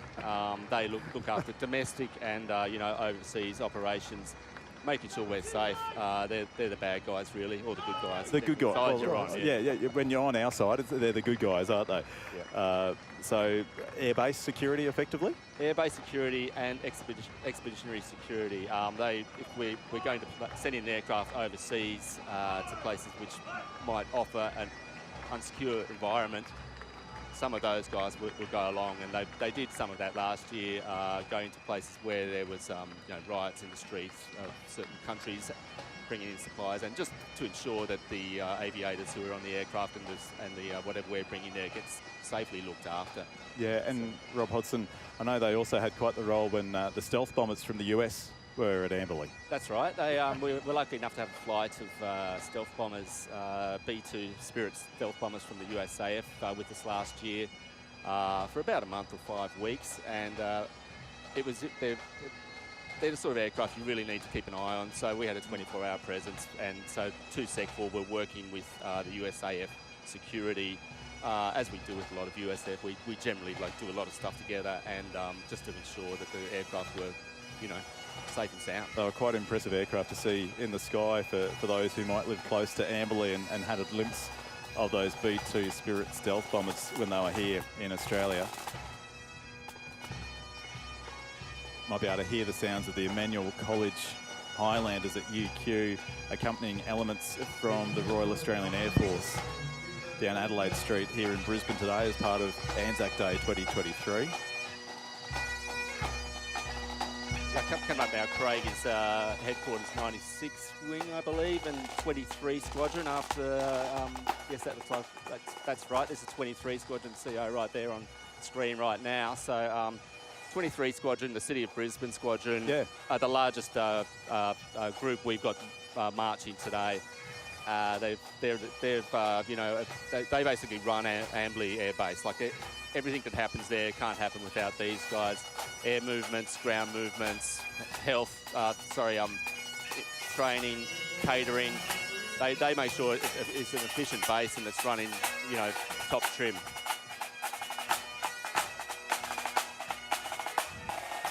Well, that's it. The squadron was relocated to Archerfield in August 1939, has the distinction of being the first RAAF squadron to be based in Queensland. And then, of course, when the base was established where it is now in Amberley. Yeah, that's something they don't forget as well. They take the fact that they're 23 City of Brisbane Squadron very seriously. They're very proud of their history. Or you see the City of Brisbane flag being flown. Yeah, that's right. So that's a privilege they're given, and and they take it very seriously. Just point out Air Commodore Patterson up there with her excellency on the stage. Air Commodore Patterson is the commander of Combat Support Group. 23 Squadron is one of his units, so he'd be very proud to see them walking past today. Oh, most definitely. And when we call them our own, the City of Brisbane Squadron, they are known as. They have also played a pretty critical role in supporting the airbase operations from Amberley in that supply of not just military, but then humanitarian aid to the likes of Ukraine too, as I understand it, Rob. Yes, they have. We've obviously been supplying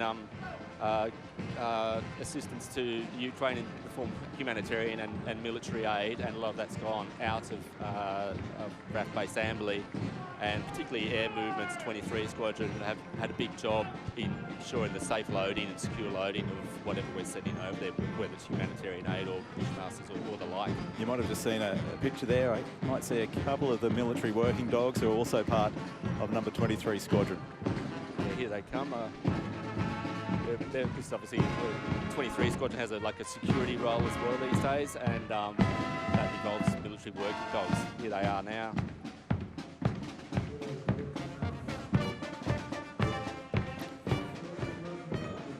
Do you have their names at all, Rob?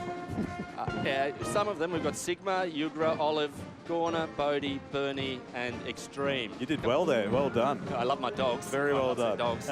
The Greater Brisbane Wind Ensemble, formerly the Laurie Young Band. You might remember hearing in previous iterations of the Anzac Day Parade here in Brisbane. They have been a big part of our commemorations for many years under the leadership of Major Laurie Young, who has recently passed. But the band continuing that great tradition. Here we have the headquarters of the Health Services Wing at RAAF. We do, Craig. We've got their combined units here, Health Services Wings, responsible for deployable operational health, plus base health and expeditionary health. They've got 3 units walking through here with them, the 1 Expeditionary Health Squadron, 3 Aeromedical Evacuation Squadron, and the Health Operation Conversion Unit. They keep us safe and sound when we're away or we're on base. Doctors, nurses, aeromedical evacuation kind of speaks for itself. If we're going on operation, they come with us. If we're doing stuff anywhere, they come with us. There's great respect for these guys marching through right now from all units, for sure. Very handy guys to have around to keep you fighting as best you can. Yeah, and fit and healthy. That's the thing, and how they are. We were speaking with the Army about field hospitals. It's a similar story with the RAAF and that ability to deploy mobile hospitals too. Yeah, that's right. We always set up a hospital wherever we go, and I also mentioned 3 Aeromedical Evacuation Squadron who are coming through now. Their role is to basically set up hospitals in aircraft like C-17s or C-130s. So if there's some sort of disaster overseas somewhere or some situation where we need to evacuate people out, these guys are ready to go. They've always practiced up and they're all ready to go. If heaven forbid there's some issue which requires people to be evacuated back to Australia. Highly trained, highly specialised, and a proud part of the Royal Australian Air Force based at Amberley, as the contingent of aviators and other staff make their way down Adelaide Street in Brisbane, past City Hall, which you see in the background in the CBD. And it's not just the stealth bombers that I know were visiting Amberley in the past 12 months. There's also, is it the Antonov, which is this massive cargo plane? Yes. Well, there's probably a better technical term for it than that, by the way. That probably says a lot. Anyway, Antonov is a company. It was a Soviet company, but it was based in the Ukraine. They make very large aircraft. The Antonov 124, it's the largest military aircraft in the world these days as far as capacity goes, and that was chartered by the Ukrainian government from a private organisation to pick up our humanitarian aid and our military supplies, which we're sending through to there. So you'd see it come in. It's a big aircraft. No one speaks English on it, except maybe up on the flight deck. Even for me, looking at it compared to the C-17 Globemaster, your jaw drops. In terms of size. Yeah. Big and loud. So. Incredible. The St. Peter's Lutheran College from Indooroopilly, their band, going around for, I think that must be their second time as well, and this Anzac Day Parade for 2023. It's lovely to see so many students involved in the parade. and playing their role to keep everyone in time as they march. We have the 33 Squadron from the RAAF. Here they come now. Tell us a little about their role, Rob. Sure, they fly the KC-30A multi-role tanker. It's a heavily modified Airbus bus A330, which is used for air-to-air refuelling and strategic airlift. Last 12 months, they've been pretty much everywhere we go. They just give us the legs to go places. So they will travel down to Antarctica with the resupply missions to refuel our aircraft heading down that way. All over Europe, the Prime Minister wishes to travel to a major event overseas, they're often involved in that. So there's also an element of VIP to what they do. Yeah, that's a great aircraft. We're the lead user of the KC-30, and now a lot of air forces are using it as well. Probably noticeably France, it's an Airbus, it's a French aircraft, but we started using it first, and now the French are learning off us how to use a French aircraft. Great relationship we have with the French. Yeah, and so would they have been involved? I know there was a massive Air Force exercise, Pitch Black, last year. Yes. Those refuelling aircraft, certainly a key role there too. Working out of Amberley, yep, long hours in the chair for those guys. They were looking at 12, 15-hour days refuelling. We've moved on to 36 Squadron now, I believe. This looks like 36 to me. Yeah, you're just trying to read the banner as well here. My best, but yeah, 36 Squadron fly to C-17s. Oh, that's the Glowmaster, yeah, who you might see in Brisbane around Riverfire time. They've been a part of that.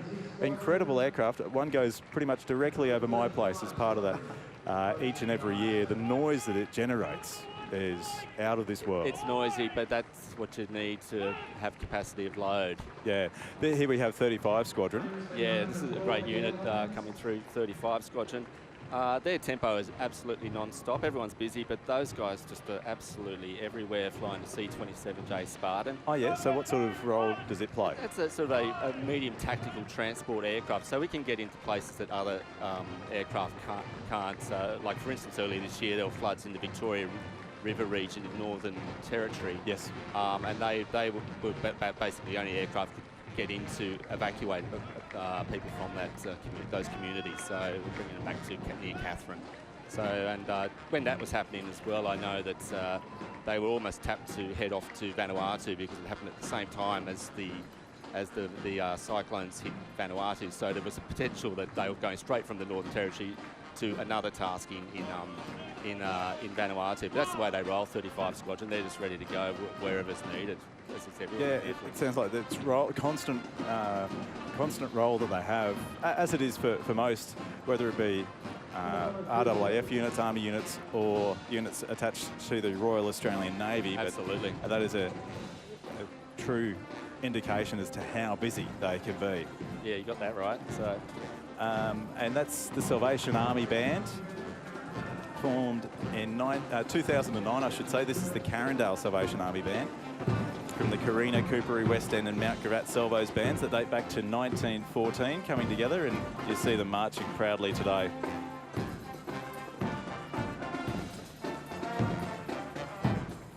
And the other thing, so as we move from serving members of the Royal Australian Air Force to Air Force associations, there's even like a squadron, the 452 Squadron, that I know responsible for delivering the likes of air traffic control, and just to give people a sense as to who is based at Amberley and what work they are able to do.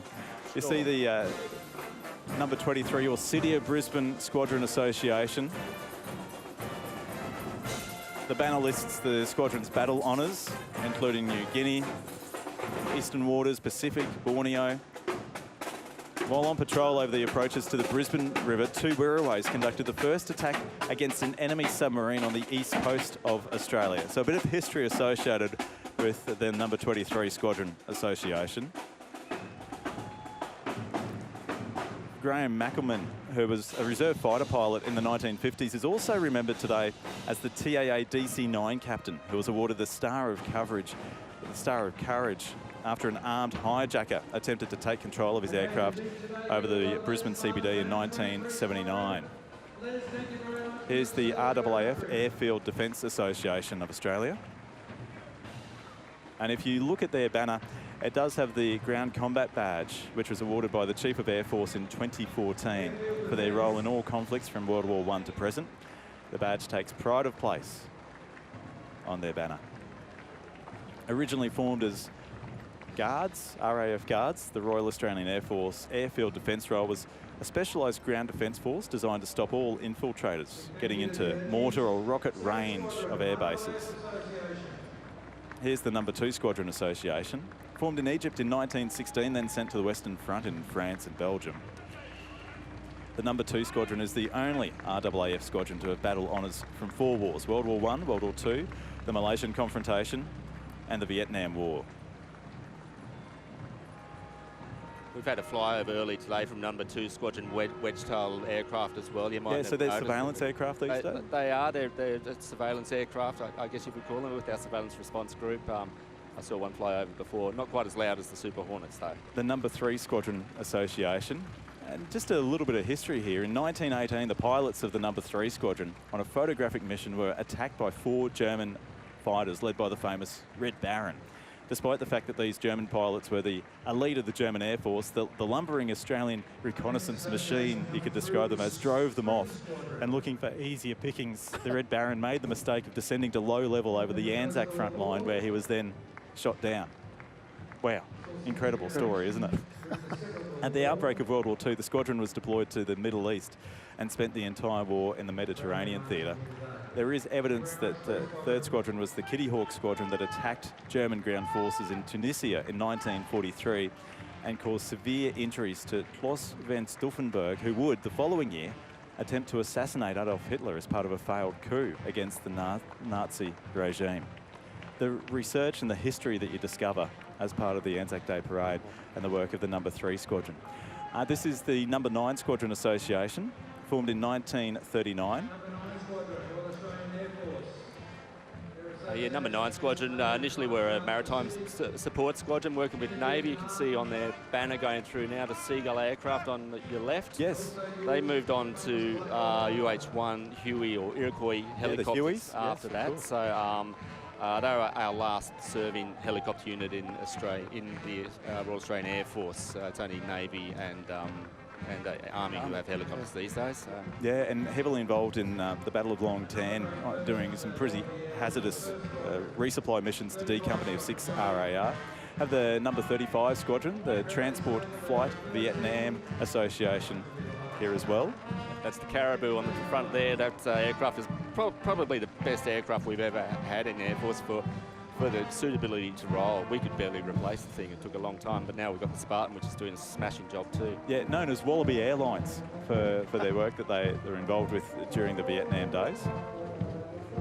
Yeah, that comes from the badge, the unit's badge, which has a Wallaby on the front of it. So it's a bit of an obvious one, that one, but they wear it with pride these days. They, like I said, they remember their history, these people. So that's right. Bayside Brass, the vibrant blue uniforms, pretty distinctive. A traditional brass band that originated as the Wynnum Manly Citizens Band, dating back to the 1930s. Might have seen them perform regularly around Brisbane. And here's the No. 38 Squadron Association. Established in 1943, operational until 2018, with the motto, equal to the task. It was flying the Douglas C-47 Dakotas on transport operations in New Guinea during World War II. And in the immediate post-war period, those Dakotas were providing a thrice-weekly air link between Australia and Japan in support of the British Commonwealth Occupational Force.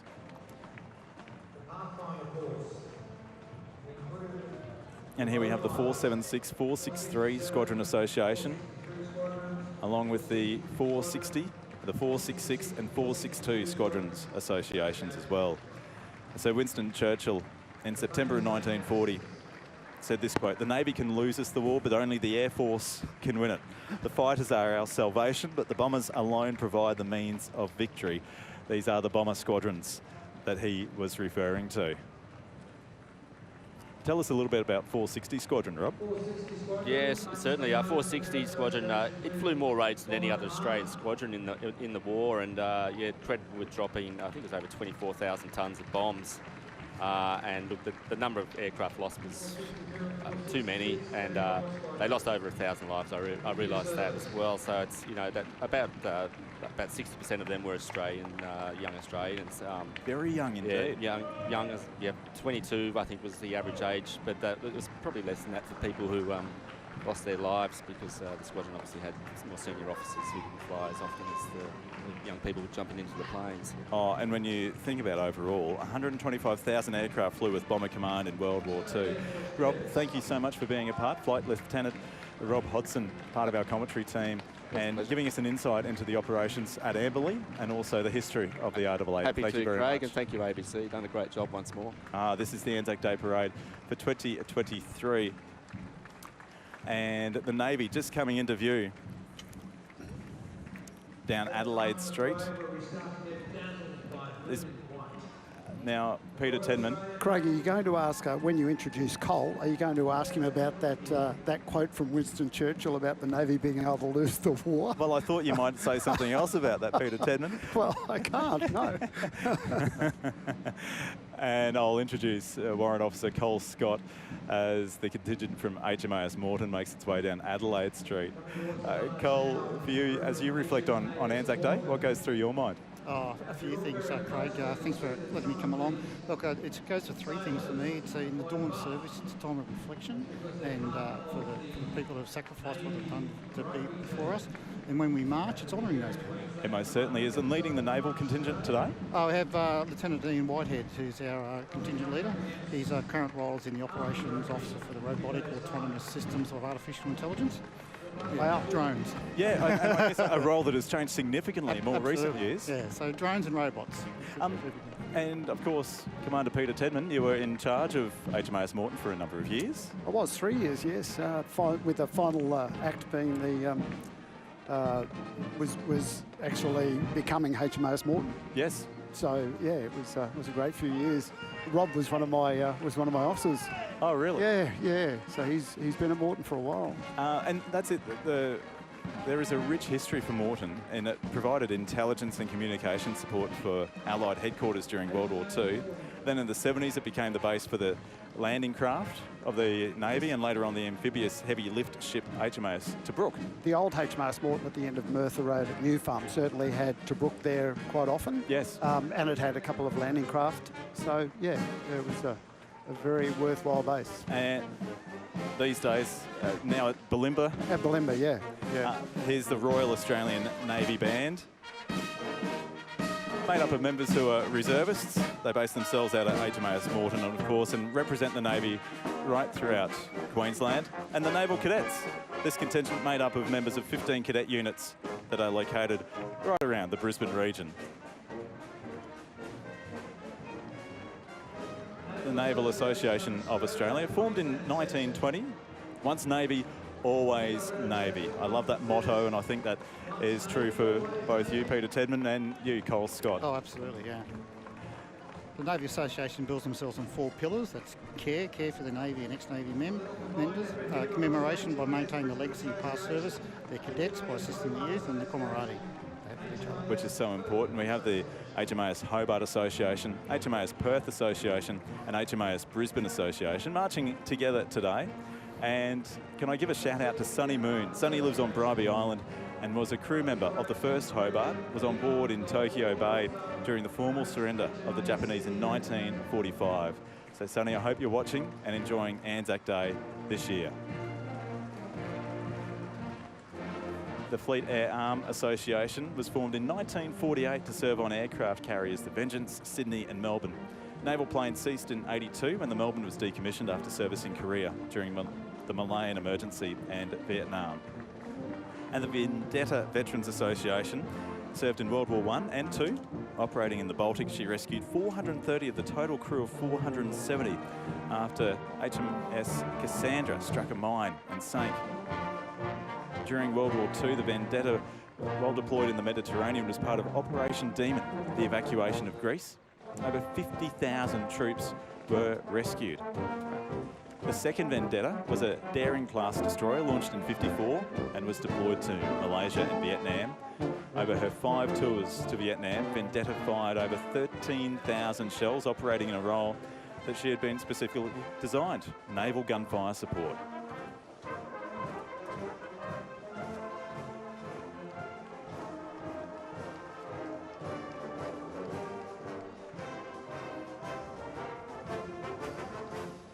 And Lieutenant Commander Bill Krause, the president of the association, has led the group since '88, but had to retire this year due to 2 back operations last year. So Bill, if you're watching, from everyone here, we wish you a very speedy recovery and hope to see you back next year. Oh, that's the Jolly Roger flag of the Submariners Association of Queensland. Those marching today come from the Oberon and Collins class submarines. There are also members marching with special operations medals from operations carried out from the 1970s through to the 1990s. The modern submarine service was established in 1964, and Warrant Officer Cole Scott, submarines are certainly in the news in more recent times. Absolutely, yeah, with our recent announcement for our involvement with buying some nuclear submarines, nuclear powered that is. As part of the AUKUS deal. AUKUS deal, yes. We're seeing the Communications Branch Association of the Royal Australian Navy. Cole, you have some association with communications, don't you? I do. That's my my primary core role as being a communicator. I joined as what we call a flag waver or a signalman and moved on to be a yeoman. But now it's very much in the IT world and the computer and cyber security. Yeah, and it's interesting, if you go back to the early 1900s when the HMAS Gander, it actually changed naval communications, as I understand it, by being the first Australian ship to send a wireless transmission to shore. Yes, it was, yes. Yeah. Up off the east coast of Australia, yes. Sent a message to a receiving station atop the cliffs above the naval shores in what is now St Mary's Anglican College in Kangaroo Point. And Peter Tedman, I see you raise your hand waving to wave to the Australian Naval Clearance Diving Association, of which you are the president. I am. Just describe the sorts of jobs that clearance divers are involved with. I think first and foremost, you know, they're the ADF's premier diving capability. So it doesn't matter whether it's attack swimming on oxygen rebreathers at night in shallow water or deep water recovery as they do with mixed gas. That's the primary role. But as we've seen over recent years with Afghanistan, they're also explosive ordnance disposal and counter IED. So, you know, and thousands of kilometres away from the water. Yeah, a long way from any ocean, yeah, but still have that role to play. Still have the role to play, exactly. And even during, way back in the 2000 with the Olympics, that was their role, to go and clear the venues before the athletes and the crowd came in. And clearance diving after the Queensland floods in the Brisbane River too, yeah, you know, to get the river back operational. And the bay, you know, between the bay and the river all the way up to the Mogul Ferry. So such wide and varied the jobs that you have as a clearance diver, and such specialised training involved. The Far East Strategic Reserve Association, just going past the dais now, and here's the HMAS Sydney Association. There have been 5 ships to bear the name Sydney, with each of them, except the current ship, seeing conflict. Sydney, the second, was the ship that was lost off the coast of WA after an encounter with a German raider. The current Sydney is a guided missile destroyer, a sister ship of the Brisbane and Hobart, and was commissioned in 2020. The Tingara Association. Now, for both Cole and you, Peter. Well, Peter, this is a special anniversary. You're at the 50th anniversary this year of your intake. I know if anyone's looking at me, they won't believe this. I can't believe that either. It is the 50th anniversary of my joining in July of 1973. So this year is a big reunion for us. So the Tingara, a real training establishment? Yes, yeah, that was a badge we had on our arm to indicate that we were below the age of anything, really. We were 15. Well, teenagers, weren't you? We were kids. Yeah, 16-year-olds. 16-year-olds. Yeah. And so that was over in off the coast of Fremantle, wasn't it? Oh, it was in Fremantle. In Fremantle, yeah. HMAS Lewin. Yeah. So as a Queenslander, going from what home was the Sunshine Coast for you at the time, that's right, to the other side of the country as a teenager. It was a long trip every day. A day on the train to Sydney, then to Melbourne, then to Adelaide. And we picked up kids all the way along. So when we got there, we had about 250. Wow. It's a lot of kids. It is. And to think that no parent would ever want that, would they? Well, 250 kids. As a dad now myself, I can't, I struggle with one 2-year-old, let alone 250. That's right. The Company of Master Mariners of Australia Association was formed in 1938 by Captain Bolton here in Brisbane and has since expanded to all states in Australia. They are operated worldwide, transporting people, goods and materials. The company is an association of senior master mariners, deck officers and members who have served as navigators and in command at sea. The Queensland Irish Association Pipe Band. As I see a little bit of rain fall again around Brisbane City. The Irish Association Pipe Band, formed in Brisbane in 1925. Form once a month, Friday night usually, in the Queen Street Mall.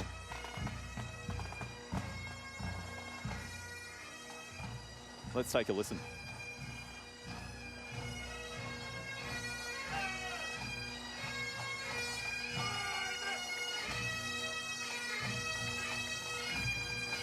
The Royal Marines Association. So this is the Allied Service Associations you'll see down Adelaide Street, the Royal Marines. Their origins can be traced back to 1664, in fact. Now you see the green berets of the Royal Marine Commandos. The blue berets are the Marines. And the British Ex-Services Association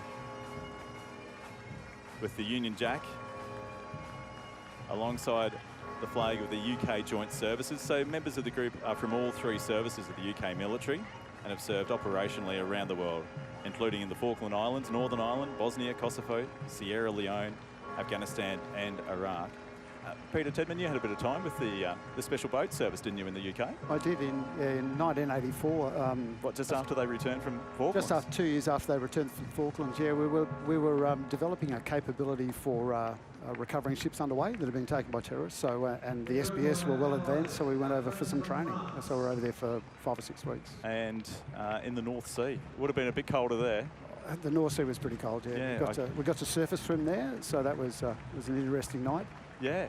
So what, pitch black? Pitch black, yeah. We went out of helicopters, went down a fast rope into the water and then swam up to the oil platform to put the ladders there so that the rest could climb up. We have the French Veterans Association. And it's so important to remember the 80,000 French who fought at Gallipoli alongside Anzac forces. Of those 80,000, 26,000 were never to return home. And of course, close to 300,000 Australian troops joined the French and Allied forces on the Western Front during the First World War. French forces have also served in the War.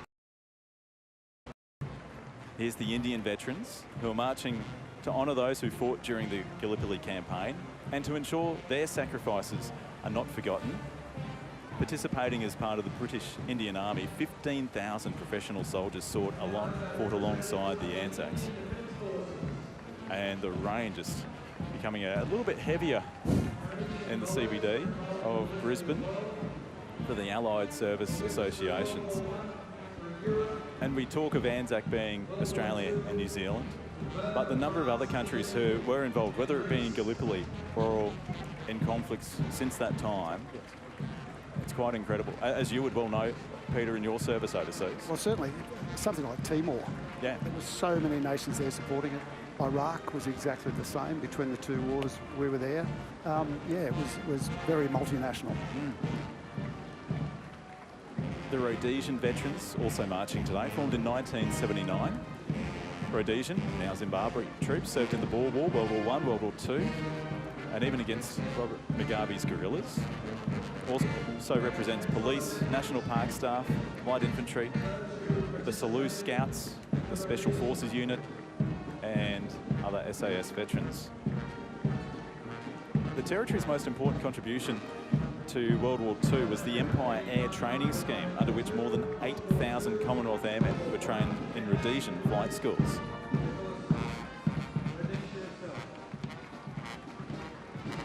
By war's end of World War II, more than 26,000 Rhodesians had served in the armed forces.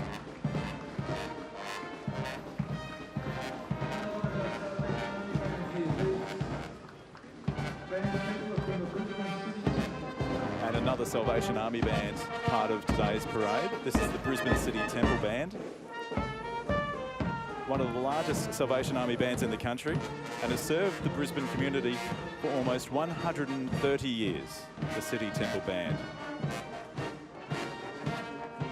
And here we have the South African Military Veterans Organisation of Australia, who had extensive service in both World Wars, over 230,000 volunteered for service in World War I. And then in World War II, almost 350,000 volunteered for full-time service. The South African forces were also involved in the Korean War, now becoming increasingly involved in peacekeeping efforts in Southern Africa, often as part of wider African Union operations. And here's the Polish Ex-Servicemen's Association. This is a worldwide body established in 1945 with its headquarters in London and branches in 20 countries on 5 continents. The Australian Association was raised post-World War II in 1947. Polish personnel made up the 4th largest Allied force in the Second World War. And some interesting history here. Anna Leska-Darb was a Polish female pilot who escaped from an airfield that had been captured by the Germans in 1939. She reached Great Britain, where she joined the Air Transport Auxiliary to then fly bombers, gliders and balloons, which is quite incredible, you know, to get there after escaping, you know, captured by the Germans. She was able to escape, get to Great Britain, where she joined the Air Transport Authority. And then go back. Incredible, isn't it? That's incredible. The Hellenic ex-servicemen. So these are ex-servicemen of Greek or Cypriot origin who have served in the Australian, Greek or Cypriot armed forces. Of course, Anzac forces aided the defence of Greece and Crete in 1941. Greek forces have also served in the Middle East during World War II in Korea, New Guinea, the Solomons and Vietnam.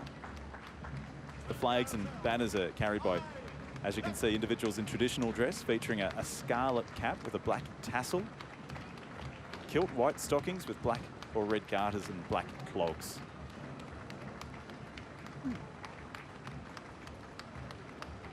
The Hellenic RSL sub-branch is an integral part of Brisbane's Greek community and proudly contributes to a range of community activities and school education initiatives.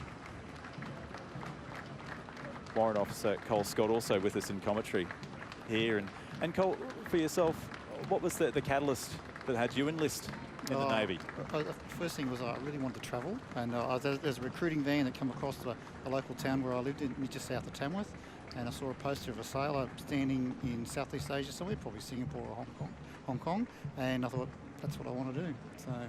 So that was the rest is history. The rest is history. Yeah. And then did you get the travel that you always wanted? Yeah. Yes, absolutely. Yeah, many places. Probably some places you wouldn't want to go back to, but yeah, many places. It's been a thrill every minute, I think. Yeah. Well, just describe some of the deployments that you've been involved with over the years. Well, the biggest deployment obviously was when we went to the North Arabian Gulf. That was when I was on HMO Sydney. That's much of an eye-opener of the place, being in that zone, as they call it. But humanitarian assist after the tsunami in 2004 on HMAS Knimbla was very important, and a moving experience to see what the natural damage a tsunami can do to an area, and you know, the work we had to do to try and restore just basic services. It's hard to believe that's almost 20 years ago. Absolutely, yeah. The Vietnamese Association coming down Adelaide Street here in Brisbane, representing the Republic of Vietnam Armed Forces Association here in Queensland. Of course, served with Aussies in South Vietnam from 62 through until 72.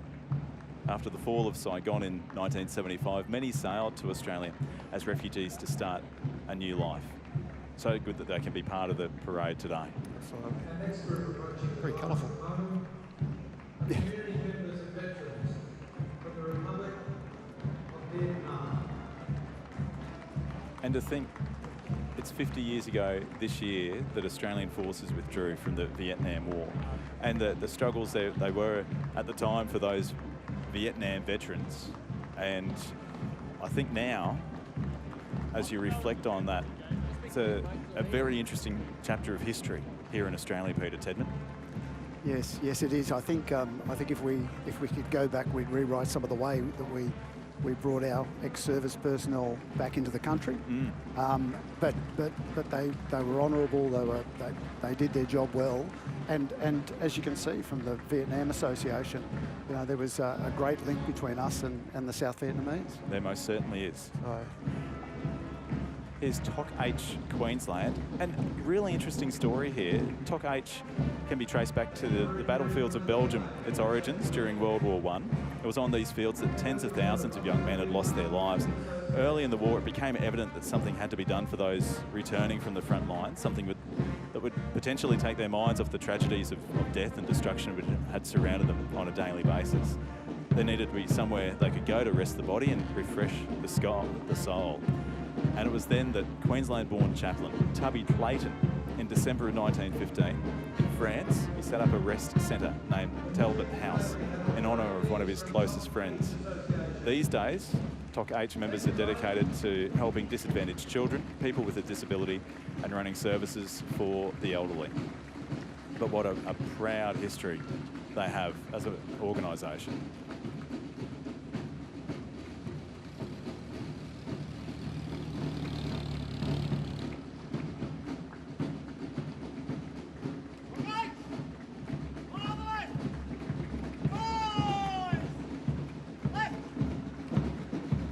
This is the Brisbane Grammar School Band.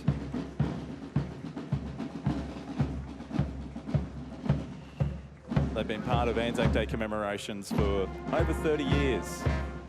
Let's take a listen as they make their way past City Hall.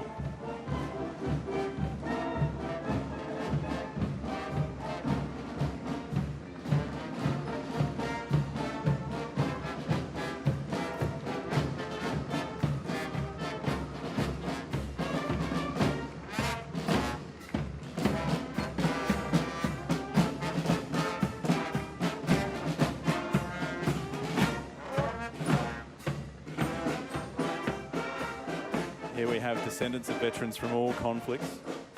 They wear their medals above their right breast, as you can see, showing that they are not the medal's recipient. But carrying on and paying recognition to members of their family who have served in the name of the country. And Peter Tedman, you spoke about your calling to the military. You had some family history involved. What about for you, Cole Scott? Did you have previous members of the family who had been involved? Yes, my grandfather served in World War I. He was in Egypt and France, and very lucky he was actually able to come back. Yeah. So it's quite a moving experience. I went over to Alamein a few years ago to see parts of where he was, and it's a very eye-opening area. Here we have the descendants of the Rats of Tobruk Association.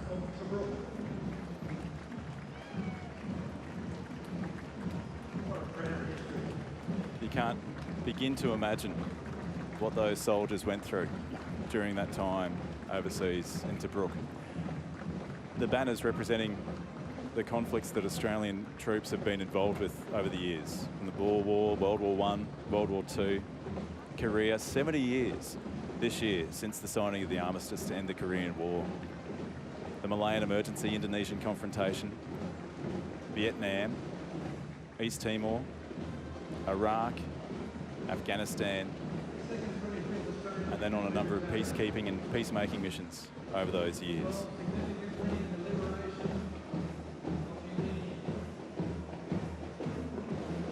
The 2nd 25th Australian Infantry Battalion Association. What we have, we hold. What a lovely motto that is to have. And the 2nd 31st Australian Infantry Battalion, the 7th Division of the Australian Imperial Force, with descendants of those veterans marching today. Even holding a photo. Say, this is who we are, this is what we represent, and this is who we are marching for today. The Mackay North State High School Band. I think this is their 3rd time around. Cole Scott, you've been keeping count. Yes, it is their 3rd time. And I have to pay tribute to the band. 100 members coming down from Mackay to be a part of Anzac Day commemorations, as they have been doing for, I think this is their 29th year here for the Brisbane Parade.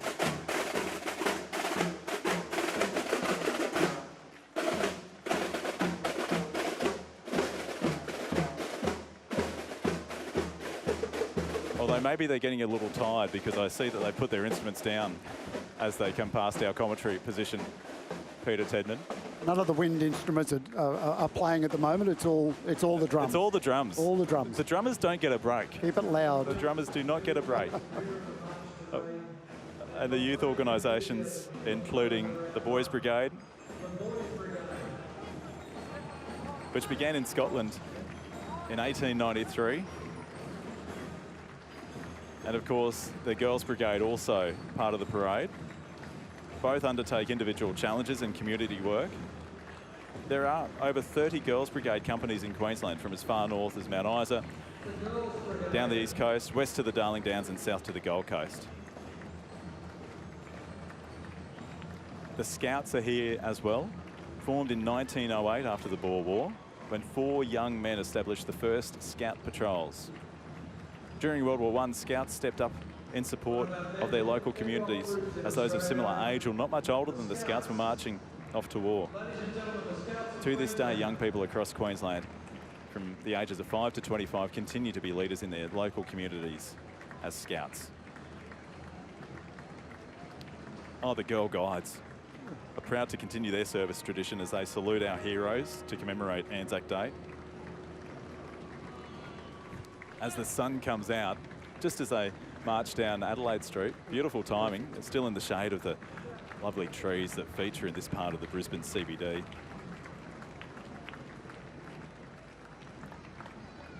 The Girl Guides have such a proud history, not just here in Queensland, but elsewhere around the country. The Girl Guides of Queensland. And the Ahmadiyya Muslim Youth Association, also represented today. You could describe it as a unique, dynamic and vibrant organisation, serving not only the needs of its own members, but also the general Australian society at large. It's a nationwide youth group that engages young Muslim men and boys around the country.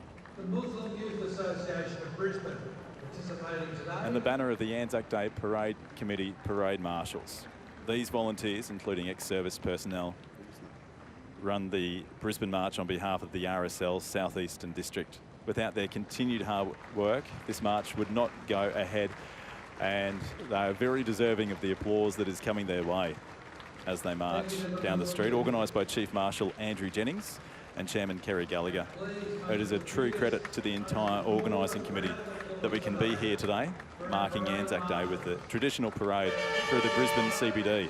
Something that we missed during the peak of COVID, but then in the years since, it has been so wonderful to see many people again outlining the streets to pay their respects and tribute to those who have served in the name of the country. As they march by today for the final time today, please congratulate the parade marshals, all of whom are volunteers and have made this a spectacular event. What an amazing group of volunteers. There's still a smile and the wave of the hand from the Queensland Governor, Dr. Jeanette Young, who has been standing there for the past 2 hours. But I think so proud to be in her position and to be able to honour those who have served. Peter Tedman. Absolutely, absolutely. And Governor Young is such a wonderful person, having worked for a couple of years. Yeah. And she loves these sort of ceremonies, and she feels so proud. So yeah, it's great to see her on the dais. Oh, well, and that's it, Peter Tedman. When you look back at your career, we touched on the fact that you're a clearance diver, then trained and worked with SAS divisions. In more recent years, you have served, the Queensland Governors. As one of the multiple Queensland Governors. Honorary aide de camp. Yeah, it was what a great job. Yeah. Well, a little bit different. I never had to walk anywhere. To diving into the North Sea, or absolutely, or to be going onto the beaches of East Timor. I was dry all the time. Yeah, so I was pretty happy with that. but that's it, you know. And Cole, you touched on this as well. The travel that you had as a member of the Royal Australian Navy, and Peter, you know, in some pretty hostile environments at times.